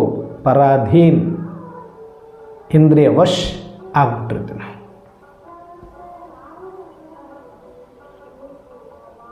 ಆಗ ಆ ಇಂದ್ರಿಯಗಳು ಇಷ್ಟು ವರ್ಷ ಈ ಮನುಷ್ಯ ಸಾಕಿದ್ದಾನೆ, ಇಷ್ಟು ವರ್ಷ ಕುಡಿಸಿದ್ದಾನೆ, ತಿನ್ನಿಸಿದ್ದಾನೆ, ಸಾಕಪ್ಪ ಇವಾಗಾದರೂ ಸಹಯೋಗ ಕೊಡೋಣ ಅಂತ ಅನ್ನತ್ತೇನು? ಚಾನ್ಸೇ ಇಲ್ಲ. ಅವುಗಳ ಧರ್ಮ, ಅವುಗಳ ಕರ್ಮನೇ ಹಂಗಿದೆ. ಅವು ಇರೋವರೆಗೂ ನೋಡ್ತಾ, ಕಣ್ಣಿರೋವರೆಗೂ ನೋಡೋದೆ, ಕಿವಿ ಇರೋವರೆಗೂ ಕೇಳೋದೆ, ನಾಲಿಗೆ ಇರೋವರೆಗೂ ಡಿಮ್ಯಾಂಡ್ ಮಾಡೋದೆ. ಇದು ಬೇಕು, ಆಸ್ತಿ ಬೇಕು, ಅಂತಸ್ತು ಬೇಕು, ಸಂಬಂಧ ಬೇಕು, ಪೋಸ್ಟ್ ಬೇಕು, ಪೊಸಿಷನ್ ಬೇಕು, ಅಧಿಕಾರ, ಉದ್ಯೋಗ, ವ್ಯಾಪಾರ, ಏನೆಲ್ಲ ಸಮಾಜದಲ್ಲಿ ಇರುತ್ತೆ ಅದೆಲ್ಲ ನನಗೆ ಬೇಕು ಬೇಕು ಬೇಕು ಬೇಕು ಬೇಕು ಅಷ್ಟೇ ಗೊತ್ತದ. ಡಿಮ್ಯಾಂಡ್ ಮಾಡೋದು ಅಷ್ಟೇ ಗೊತ್ತದು, ಬೇಕಾ ಬೇಡವಾ? ಸುಮ್ಮನೆ ಜಾತ್ರೆ ಕರ್ಕೊಂಡೋದ್ರಿ, ಈ ಮಕ್ಕಳನ್ನ ಕಣ್ಣು ಕಟ್ಟಿ ಕರ್ಕೊಂಡು ಹೋಗ್ಬೇಕು ನಾವು ಅಷ್ಟೇ. ಯಾವುದಾದ್ರೂ ಬಿಡ್ತಾವೆ ಮಕ್ಕಳು, ಹೇಳ್ರಿ. ನೀವು ಕಣ್ಣಿಗೆ ಕಂಡದ್ದು ಕೈ ಇಟ್ಟದ್ದು ಕೊಡಿಸ್ಬೇಕು ಅವಕ್ಕೆ. ಅದು ಏನಂತನೂ ಗೊತ್ತಿಲ್ಲ, ಅದು ಉಪಯೋಗ ಏನಂತನೂ ಗೊತ್ತಿಲ್ಲ ಅವಕ್ಕೆ. ಅದು ಚೆಂಡು ಯಾವುದೋ, ಜೀಪ್ ಯಾವುದೋ, ಕಾರ್ ಯಾವುದೋ, ಏನೊಂದು ಮತ್ತು ಚಂದ ಕಂಡತ ಅದು ಬೇಕಷ್ಟೆ. ಅಪ್ಪಿತಪ್ಪಿ ಯಾರಾದ್ರಲ್ಲಿ ಮಾರೋದು ಸ್ವಲ್ಪ ತಲೆ ಚೆನ್ನಾಗಿ ಹೊಳಿತಾ ಇತ್ತು, ತಲೆ ಗುಂಡು ಕೊಡಿಸ್ಕೊಂಡ್ಬಿಟ್ಟಿದ್ರೆ ಅದು ಆ ತಲೆ ಬೇಕಂದ್ರೆ ಅಂತೆ. ಅದಕ್ಕೇನು ಗೊತ್ತು, ಒಟ್ಟು ಬೇಕು. ಚಂದ ಕಂಡ್ರೆ ಪಳ ಹೊಳಿತಾ ಇದ್ದರೆ ಬೇಕು. ಅದರಿಂದ ಏನು ಉಪಯೋಗ? ನಾನೇನು ಮಾಡಲಿ, ಸುಮ್ಮನೆ ಕೊಡಿಸು ಅಷ್ಟೇ ನಿನ್ನ ಕೆಲಸ. ನೀವು ಅಲ್ಲಿ ಕೊಡಿಸ್ಕೊಂಡ್ಬಿಡ್ತೀರಿ. ಅಯ್ಯೋ 10 ಊರೆಲ್ಲ ಒಂದು ಮಾಡಿ ನಾನು ಮರ್ಯಾದೆ ಕಳಿತೆ, ಈ ಮಗುವಿನ ತಂದೆ ಏನಪ್ಪ ಇಷ್ಟು ಜಿಪಣ ಇದ್ದಾನೆ, ಆ ಮಗು ಇಷ್ಟೊಂದು ಕೇಳ್ತಾ ಇದೆ ಕೊಡಲ್ಲ ಅಂತಂದು ಅವ್ರು ಮಲೆ ಡಿಮ್ಯಾಂಡ್ ಮಾಡ್ತಾನೆ. ಮಕ್ಕಳ ಆಟಕ್ಕೆ ಸಂಬಂಧವ್ರು ಭಾರಿ ಶ್ರೀಮಂತರಾಗ್ಬಿಡ್ತಾರೆ. ಯಾಕೆ ಅಂದರೆ ಮಕ್ಕಳೊಳಗಡೆ ಯಾರೂ ಕೂಡ ನೋ ಎಕ್ಸ್ಕ್ಯೂಸ್ ಕೊಡಿಸ್ಲೇಬೇಕಾಗತ್ತೆ. ಇದು ಹೆಂಗೋ ಮಗು ಡಿಮ್ಯಾಂಡ್ ಮಾಡಿದೆ ಅಂದರೆ ಈತ ನನಗೆ ಅನ್ನದಾತ ಅಂತ ಅವನಿಗೆ ಗೊತ್ತಿರ್ತದೆ ಮಾರವನಿಗೆ. ಅವನೇನು ಮಾಡ್ತಾನೆ, ಅದು 500 ಇದ್ದರೆ 2000 ಹೇಳ್ಬಿಡ್ತಾನೆ ಈತನ ಬಟ್ಟೆ ನೋಡಿ. ಈತ ಕಾರ್ನಾಗ ಬಂದರೆ ಅದು 2000 ರೂಪಾಯಿ ಆಗುತ್ತೆ. ಇತ್ತ ಬಸ್ಸಿಗೆ ಬಂದಿದ್ದ ಅಂದರೆ ಅದು ಒಂದು 500 ರೂಪಾಯಿ ಆಗುತ್ತೆ. ಅಥವಾ ಒಂದು ಸ್ವಲ್ಪ ಅರಕು ಬಟ್ಟೆಗೆ ಬಂದರೆ ಅದೊಂದು 100 ರೂಪಾಯಿ ಆಗಿರುತ್ತೆ. ಅಷ್ಟೇ ಸಾಮಾನು, ಅದು ಆಟಿಕೆ ಸಾಮಾನುಗಳು ಇರೋದು ಹಂಗಿರ್ತವೆ. ಆತ ನೋಡಿ ಯಾವುದ್ರ ಮೇಲೆ ರೇಟ್ ಯಾವುದ್ರ ಮೇಲೆ ಫಿಕ್ಸ್ ಮಾಡ್ತಾನೆ, ಇದು ಎದುರುಗಡೆ ಬಂದಿರೋ ವ್ಯಕ್ತಿ ಆ ಮಗುವಿನ ಡಿಮ್ಯಾಂಡ್ ಮೇಲೆ ಡಿಮ್ಯಾಂಡ್ ಆಗಿರುತ್ತೆ. ಆತಗೆ ಲಾಭ ಎಷ್ಟು ಅಂತ. ಆ ಮಗುವಿನ ಹಠನೇ ಆತಗೆ ಬಂಡವಾಳ. ಯಾರು ಆಟಿಕೆ ಮಾಡೋರೆಲ್ಲ. ಯಾಕೆ ಆಟಿಕೆ ಸಾಮಾನು ಫ್ಯಾಕ್ಟ್ರಿಗಳು ಇಷ್ಟಿದ್ದಾವೆ ಅಂದರೆ, ನಮಗೆ ತಿನ್ನೋಕೆ, ಕುಡಿಯೋಕೆ ಏನೆಲ್ಲ ಬೇಕು ಅವುಗಳಿಗೆ ಫ್ಯಾಕ್ಟ್ರಿಗಳು ಎಷ್ಟಿದೆಯೋ ಗೊತ್ತಿಲ್ಲ. ಈ ಆಟಿಕೆ ಸಾಮಾನು ತಯಾರು ಮಾಡೋ ಫ್ಯಾಕ್ಟ್ರಿಗಳೇ ದೊಡ್ಡ ದೊಡ್ಡ ಮಟ್ಟದ ಫ್ಯಾಕ್ಟ್ರಿಗಳು. ಯಾಕೆ ಅಂದರೆ ನೋ ಎಕ್ಸ್ಕ್ಯೂಸ್ ಯಾವ ತಂದೆ ತಾಯಿಗೂ ಇರೋಲ್ಲ. ಅಲ್ಲಿ ನೋ ಆಪ್ಷನ್ಸ್ ಕೊಡಿಸ್ಲೇಬೇಕು ನೀವು. ಅದಕ್ಕೆ ಮತ್ತೆ ವೆರೈಟಿ ಇಟ್ಬಿಟ್ಟಿರ್ತಾರೆ ಮಕ್ಕಳಿಗೆ. ಒಂದಾದ್ರೂ ತೊಗೊಂಡೇ ಹೋಗ್ಲಿಕ್ಕೆ. ಆ ಮಗು ಬಂತು ಅಂದರೆ ಫಿಕ್ಸ್ ವ್ಯಾಪಾರ ಅಲ್ಲಿ. ಅದು ಬೇಕಂದ್ರೆ ಬೇಕು, ಎಲ್ಲಿ ಅಲ್ಲೇ ಬೇಕು. ಮತ್ತೆ ಅದಕ್ಕೆ ಇನ್ನೊಂದೇನಂದ್ರೆ ಅದು ಒಂದು ಆತನಿಗೆ ಭಾಳ ಬಂಡವಾಳ ಏನಂದರೆ, ಈ ಮಗುವೇ ಆತನ ಜೇಬಿಗೆ ಬಂಡವಾಳ. ಹಾಗೆ ತೊಗೊಂಡು ಬಂತು, ಆಯಿತು ನೀವು ಭಾಳ ಕಷ್ಟಪಟ್ಟು ಮಂದಿ ಒಳಗೆ ಮರ್ಯಾದೆ ಕಳಿತಿದ್ದು ಅಂತೇಳಿ ನೀವು ಕೊಡಿಸ್ತೀರಿ. ಹೆಂಡತಿ ಕೇಳಿದ್ರೆ ಬಾಯಿ ಮುಚ್ಚಿಸ್ಬಿಡ್ಬೋದು, ಮಗ ಇನ್ನೊಬ್ಬರು ದೊಡ್ಡವ್ರು ಕೇಳಿದ್ರೆ ಬಾಯಿ ಮುಚ್ಚಿಸ್ಬಿಡ್ಬೋದು. ಸಣ್ಣ ಮಗು ಕೇಳಿದ್ರೆ ಏನು ಬಾಯಿ ಮುಚ್ಚಿಸ್ತೀರಿ? ನಿಮ್ಮ ಬಾಯಿಗೆ ಹೊಡಿತೈತೆ ಅದು. ಕೊಡಿಸ್ಲೇಬೇಕು ನೀವು. 1000 ಅಂದ್ರೆ ಕಿತ್ತು ಕೊಡಲೇಬೇಕು. ಬರಬೇಕಾದ್ರೆ ನೀವು ಒಂದಷ್ಟು ಕಾರ್ ತೊಗೊಂಡು ಬಂದರೆ ಅಥವಾ ಬೈಕ್ ತೊಗೊಂಬಂದರೆ ಪೆಟ್ರೋಲ್ ಖರ್ಚಾಗುತ್ತಂತ ನೀವು ಬಸ್ಸಿಗೆ ಬಂದು ಒಂದು 10 ರೂಪಾಯಿ ಉಳಿಸ್ಕೋಬೇಕಂತ ನೀವಂದರೆ 1000 ರೂಪಾಯಿ ನಾಮ ಹಾಕಿರ್ತಾನೆ ಇಲ್ಲಿ ಮಗ. ಆಯ್ತು ಹಂಗೂ ಹಿಂಗೂ ಮಾಡಿ ಹೋದರೆ ಹೋಗ್ಲಿ ಬಿಡು, ಮಗನಿಗಿಂತ ಹೆಚ್ಚೈತೆ ಅಂದ್ಕೊಂಡು ಇರೋದೆಲ್ಲ ಅದಕ್ಕೆ ಹಾಕಿ ಕರ್ಕೊಂಡು ಬಂದಿರ್ತೀರಿ. ಅದು ಮನೆ ಮುಟ್ಟಿದ್ರೆ ಮುಟ್ಟಿತು, ದಾರ್ಯಾಗ ಬಿಟ್ಟು ನಿದ್ದೆಗಣ್ಣಲ್ಲಿ. ಅದು ಬಿಡೋದು ಇಲ್ಲ, ಹಿಡ್ಕೊಂಡಿರ್ತೈತಿ. ಅಲ್ಲೋ ಮನೆಗೆ ಹೋಗಿ ಕೊಡ್ತೀನಿ, ಅವೆಲ್ಲ ಸಂಬಂಧ ಇಲ್ಲ, ನನ್ನ ಕೈಗೆ ಇರಬೇಕು. ಎಷ್ಟೋ ನಾನು ಕಳ್ಕೊಂಡು ಬಂದಿದ್ದೀನಿ ಎಷ್ಟೋ ಸರಿ. ಒಂದು ಸಲ ಯಾವುದೋ ಜಾತ್ರೆಗೆ ಹೋದಾಗ ಒಂದೇನೋ ಅಮ್ಮ ಗೊಂಬೆನೋ ಏನೋ ಕೊಡಿಸ್ಬಿಟ್ಟಿದ್ಲು. ಆ ಪೊಲೀಸರು ಡ್ರೆಸ್ ಬೇರೆ ಹಾಕ್ಬಿಟ್ಟಿದ್ರು ಚಿಕ್ಕ ಮಕ್ಕಳಿದ್ದಾಗ. ಆ ಕ್ಯಾಪು ಡ್ರೆಸ್ ಹಾಕಿ ಎಲ್ಲ ಇದು ಮಾಡಿದ್ದಾರೆ. ನಾನೇನು ಮಾಡೀನಿ, ಹಠ ಮಾಡ್ಕೊಂಡು ನನಗೆ ಇದೇ ಬೇಕು. ಒಂದು ಸಲ ಅದನ್ನು ಕೂಡ ಒಂದು ಸಲ ಇನ್ಸಿಡೆಂಟ್ ಆಯಿತು. ಪೊಲೀಸ್ ಡ್ರೆಸ್ಸೇ ಬೇಕು. ಆಯ್ತು ಪೊಲೀಸ್ ಡ್ರೆಸ್ ಕೊಡಿಸಿದ್ರು ನಮ್ಮ ಮಾವ. ಹಾಕ್ಕೊಂಡು ಊರಿಗೆ ಬರಬೇಕು. ಅಲ್ಲಿಂದ ಊರಿಗೆ ಬರೋದ್ರೊಳಗಡೆ ಆ ಪಿಸ್ತುಕು ಕೈಯಲ್ಲೇ ಹಿಡ್ಕೋಬೇಕಂತ ನಾನು. ಬೇಡಪ್ಪ ಬೀಳ್ತದ ಪ್ಯಾಕೆಟಲ್ಲಿ ಇಡಮ್ಮ ಅಂತ ಅಮ್ಮ. ಇಲ್ಲ ನಾನು ಕೈಯಲ್ಲಿ ಹಿಡ್ಕೋಬೇಕಂತ ಪಿಸ್ತೂಲಿಗೆ ಕೈಯಲ್ಲಿ ಹಿಡ್ಕೊಂಡು ಮಕ್ಕೊಂಡಿನಿ. ಹಂಗೆ ಕೈ ಬಿಟ್ಟಿನಿ, ಮುಗಿದೋಯ್ತು. ಆ ಪಿಸ್ತೂಲ್ ಕಳೆದು ಮತ್ತೆ ಅದಕ್ಕೆ ಬಂದ ಮೇಲೆ ಮತ್ತೆ ರಂಪಾಟನ್ನು ಪಿಸ್ತೂಲೇ ಬೇಕು ಅಂತ ಪಿಸ್ತೂಲಲ್ಲಿ ಇರ್ತದೆ, ನಾನೇ ಬಸ್ಸಲ್ಲಿ ಬಿಟ್ಟು ಹಾಕಿ ಬಂದೀನಿ. ಈ ಥರ ಎಷ್ಟೋ ಸಾಮಾನುಗಳು ಜಾತ್ರೆಯಲ್ಲಿ ಕೊಡಿಸಿದ್ವಿ, ಇನ್ನೊಂದು ಮತ್ತೊಂದು ಅರ್ಧ ಬಸ್ಸಲ್ಲೇ ಹೋಗ್ಬಿಟ್ಟಿರ್ತಾವೆ, ಇಲ್ಲ ಬರೋದ್ರೊಳಗಡೆ ಹಾಳು ಮಾಡ್ಕೊಂಡಿರ್ತೀವಿ. ಇಲ್ಲ ಬಂದರು 2 ದಿನ 3 ದಿನ ನೆಟ್ಟಗಿದ್ರೆ ಅದು ಸೊಟ್ಟಗೆ ಆಗಲೇಬೇಕದು. ಸೊಟ್ಟಗೆ ಮಾಡೋಕ್ಕೆ ತಂದಿರ್ತಾವೆ, ಅವನು ಆಡಕ್ಕೆ ತಂದಿರಲ್ಲ, ವಾದ್ದು ಪುಡಿ ಪುಡಿ ಮಾಡಿ ನಡೆ ಅಂದ್ಬಿಡ್ತಾನೆ ಅಷ್ಟೇ. ನೀವು 1000 ಆದರೂ ಕೂಡ, ಲಕ್ಷ ಆದರೂ ಕೂಡ, ನನಗೆ ಅಲಕ್ಷ್ಯ ಅಷ್ಟೇ, ಬೇಡ ಅಂದ್ರೆ ಬೇಡ. ಹೀಗೆ ಮಕ್ಕಳ ಆಟ ಇರುತ್ತೆ. ಹೆಂಗೋ ಹಾಗೆ ಈ ಇಂದ್ರಿಯಗಳಿಗೆ ನೀವು ಎಷ್ಟು ಕೊಡಿಸಿದ್ರು ಮತ್ತು ಮರ್ಯಾದೆ ನೆಕ್ಸ್ಟ್ ಹೊಸ ಡಿಮ್ಯಾಂಡ್ ಅದನ್ನು ಕೊಡಿಸು ನೀನು ಅಷ್ಟೇ, ನಿನ್ನ ಕೆಲಸನೇ ಅದು ಅನ್ನೋ ಥರ ಆರ್ಡ್ರ್, ರಿಕ್ವೆಸ್ಟೇ ಇಲ್ಲ, ಆರ್ಡರ್ ಮಾಡ್ತಾ ಇರೋದು. ಹಾಗೆ ಅಲ್ಲಿ ಹೋದ ಮೇಲೂ ಕೂಡ ಕಾಡಲ್ಲಿನೂ ಭಯಂಕರ ಆರ್ಡರ್ ಮಾಡಲಿಕ್ಕೆ ಸ್ಟಾರ್ಟ್ ಮಾಡ್ತವೆ. ಇವರು ಅದನ್ನು ಕಂಟ್ರೋಲ್ ಮಾಡಲಿಕ್ಕೆ ಸ್ಟಾರ್ಟ್ ಮಾಡ್ತಾರೆ. ಅದು ಸಾಧ್ಯನಾ ಅಂದರೆ ಮಕ್ಕಳ ಡಿಮ್ಯಾಂಡ್ ಅದು. ಮಕ್ಕಳು 10 ರಂಪಾಟ ಮಾಡಿ ಹೊಲಸೆಬಿಸಿಬಿಡ್ತವೆ ಅವು. ಅದಕ್ಕೆ ಇವರು ಸ್ವಲ್ಪ ದೂರ ಕರ್ಕೊಂಡೋಗಿದ್ರು, ಯಾರು ಹತ್ರ ಕೇಳೋಂಗಿಲ್ಲ, ಒಂದೇಟು ಹೊಡೆದ್ರೂ ಕೇಳಬಾರ್ದು ಯಾರು ಅಂತೇಳಿನೇ ಊರವರೆಗೆ ಕರ್ಕೊಂಡು ಹೋಗಿದ್ರು. ಯಾಕಂದ್ರೆ 5 ಮಕ್ಕಳು ಒಂದೇ ಸಲ ಅಳಕ್ಕೆ ಚಾಲೂ ಮಾಡಿದ್ರು, ಏನು ಮಾಡೋಣ ನಾವು, ಅಕ್ಕಪಕ್ಕದವ್ರು ಏನಂತಾರೆ ಅಂತೇಳಿ ಸ್ವಲ್ಪ ಹೊರಗಡೆ ಬಂದುಬಿಟ್ರು ಸನ್ಯಾಸಿಗಳು. ಬಂದು ನೋಡ್ತಾರೆ, ಒಂದೊಂದ್ರದ್ದು ಒಂದೊಂದು ಡಿಮ್ಯಾಂಡು, ಒಂದೊಂದ್ರದ್ದು ಒಂದೊಂದು ಗಿರಿಕೆ ಹೊಡಿತಾ ಇದೆ ಒಳಗಡೆ. ಏನು ಮಾಡೋದು? ಅದ್ರ ಜೊತೆಗೆ ಇದ್ರದ್ದು ಡಿಮ್ಯಾಂಡ್ ಪೂರೈಸ್ಬೇಕು ಅವರು. ಇದು ಚೆನ್ನಾಗಿ ಇಟ್ಕೋಬೇಕಂದ್ರೆ ಅಟ್ಲೀಸ್ಟ್ ಅವುಗಳನ್ನು ಒಂದು ಸ್ವಲ್ಪ ಕಂಟ್ರೋಲ್ ಮಾಡೋದು, ಒಂದು ಸ್ವಲ್ಪ ಬಿಟ್ಟರು ಹೆಂಗೂ ದೂರ ತಂದು ಹಾಕಿದ್ವಿ, ಅದು ಏನು ಕೇಳಿದ್ರು ಕೊಡೋದೇ ಇಲ್ಲ ಅಂತ ರೆಡಿ ಆಗಿಬಿಟ್ಟ. ಇದು ಕೇಳಿದ್ದಾದರೂ ಕೊಡಬೇಕಾ? ಇದು ಅನ್ನ ಕೇಳ್ತು, ಇದು ನೀರು ಕೇಳ್ತು, ಇದು ವೆರೈಟಿ ಕೇಳ್ತು, ಇದಕ್ಕೆ ಏನು ಮಾಡ್ದೆ, ಇದು ಹೇಳ್ದಂಗೂ ನಾನು ಕೊಡಬಾರ್ದು, ಇದು ಏನೋ ಕೇಳುತ್ತಂದ್ರೆ ನಾನು ಇಷ್ಟು ಕೊಡಬೇಕು, ಅದು ಇಷ್ಟು ಕೇಳಿದ್ರೆ ನಾನು ಇಷ್ಟು ಕೊಡಬೇಕು, ಇಷ್ಟು ಕೇಳಿದ್ರೆ ಇಷ್ಟು ಕೊಡಬೇಕಂತೇಳಿ ಡಿಸೈಡ್ ಮಾಡ್ದೆ.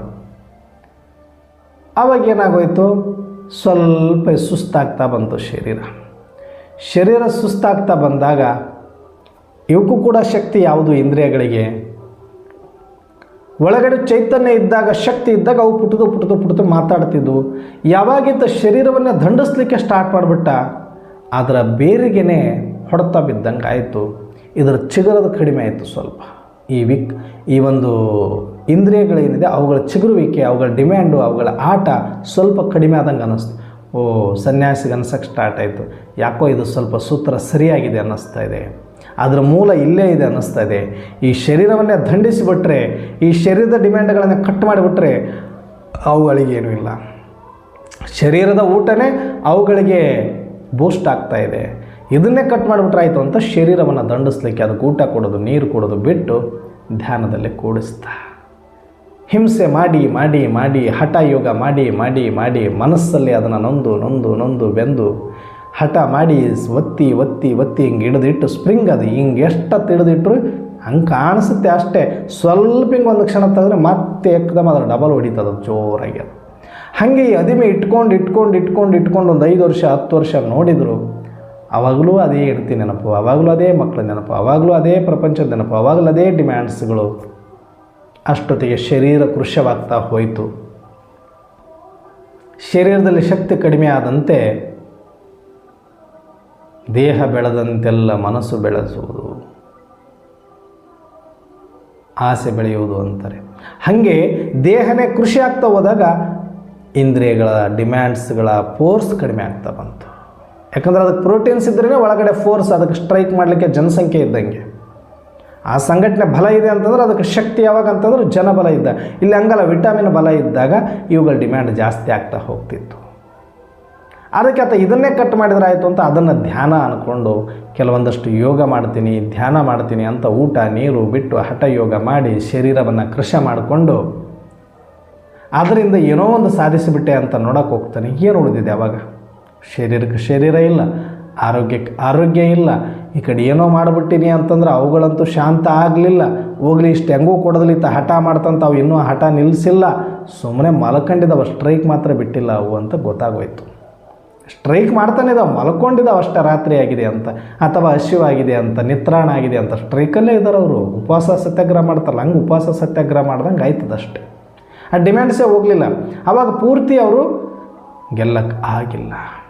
ಹಾಗೆ ಧ್ಯಾನದೊಳಗಡೆ ಹೋಗಿ ಈ ಶರೀರ ಸಪೋರ್ಟ್ ಮಾಡದಿದ್ದಾಗ ಶರೀರದಿಂದನೇ ಹೊರಗಡೆ ಹೋಗ್ಬಿಟ್ರು.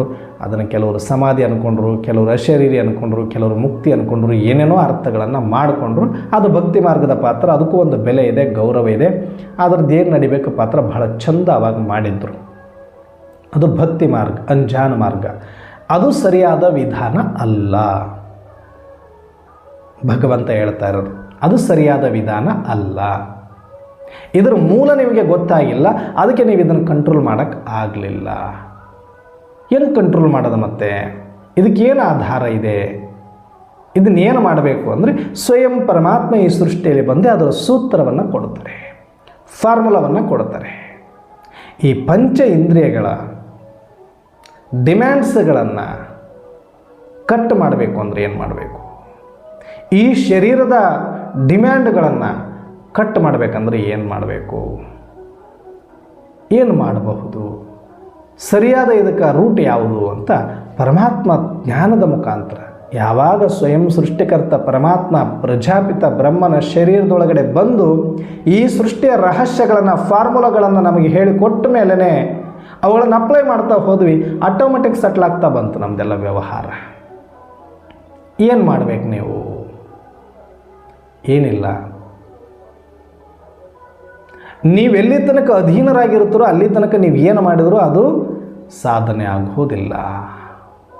ಅವರು ಈ ಶರೀರಕ್ಕೆ ಎದುರ್ಕೊಂಡು ಕಾಡಿಗೆ ತೊಗೊಂಡೋಗಿ ಎಂಜ್ಕೊಂಡು ಈ ವಿಕಾರಗಳಿಗೆ, ಈ ಪ್ರಪಂಚಕ್ಕೆ, ಈ ಸಂಬಂಧಕ್ಕೆ ಇದಕ್ಕೆ ಹಂಚ್ಕೊಂಡು ದೂರ ಹೋಗಿ ಕಾಡಲ್ಲಿ ಕೂತ್ಕೊಂಡು ಭಯಕ್ಕೆ ತಾನೇ ದೂರ ಓಡೋಗಿ ಕೂತ್ಕೊಂಡ್ರವರು.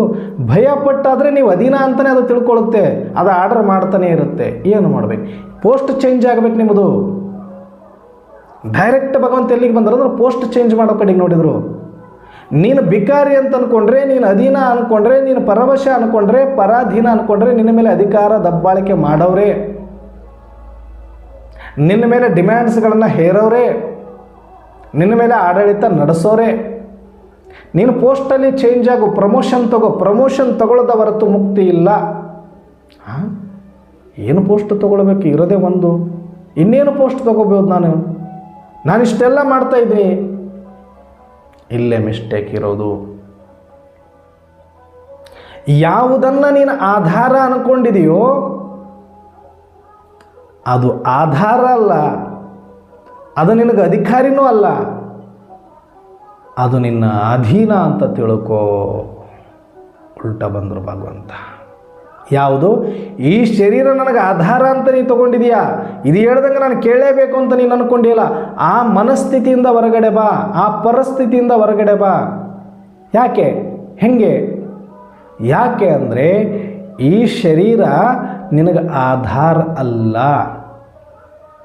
ಈ ಶರೀರದ ಮೇಲೆ ನೀನು ಅಧೀನ ಅಲ್ಲ, ಡಿಪೆಂಡೆಂಟ್ ಅಲ್ಲ. ಮತ್ತು ಯಾರು ನಾನು? ಏನಿದನ್ನು ನಾನು ಆಧಾರ ಅಂತ ತಿಳ್ಕೊಂಡಿದೆಯೋ, ಇದರ ಮೇಲೆ ಡಿಪೆಂಡೆಂಟ್ ಅಂತ ತಿಳ್ಕೊಂಡಿದೆಯೋ, ಇದೇ ನನಗೆ ಸರ್ವಸ್ವ ಅಂದ್ಕೊಂಡಿದೆಯೋ, ಇದು ಕಂಪ್ಲೀಟಾಗಿ ಈ ಬೇರನ್ನು ಕತ್ತರಿಸಿಬಿಟ್ಟು ನೀನು ಬೀಜ ಬೇರೆ ಆಗಿಬಿಡು, ಸಪರೇಟಾಗಿ. ನೀನು ಯಾರು ಗೊತ್ತಾ? ಈ ಕಣ್ಣಿಗೆ ಕಾಣುವಂಥ ಸ್ಥೂಲ ಪಂಚತತ್ವಗಳಿಂದಾಗಿರುವ ಗೊಂಬೆ ಈ ಶರೀರ, ಈ ದೇಹ ನೀನಲ್ಲ.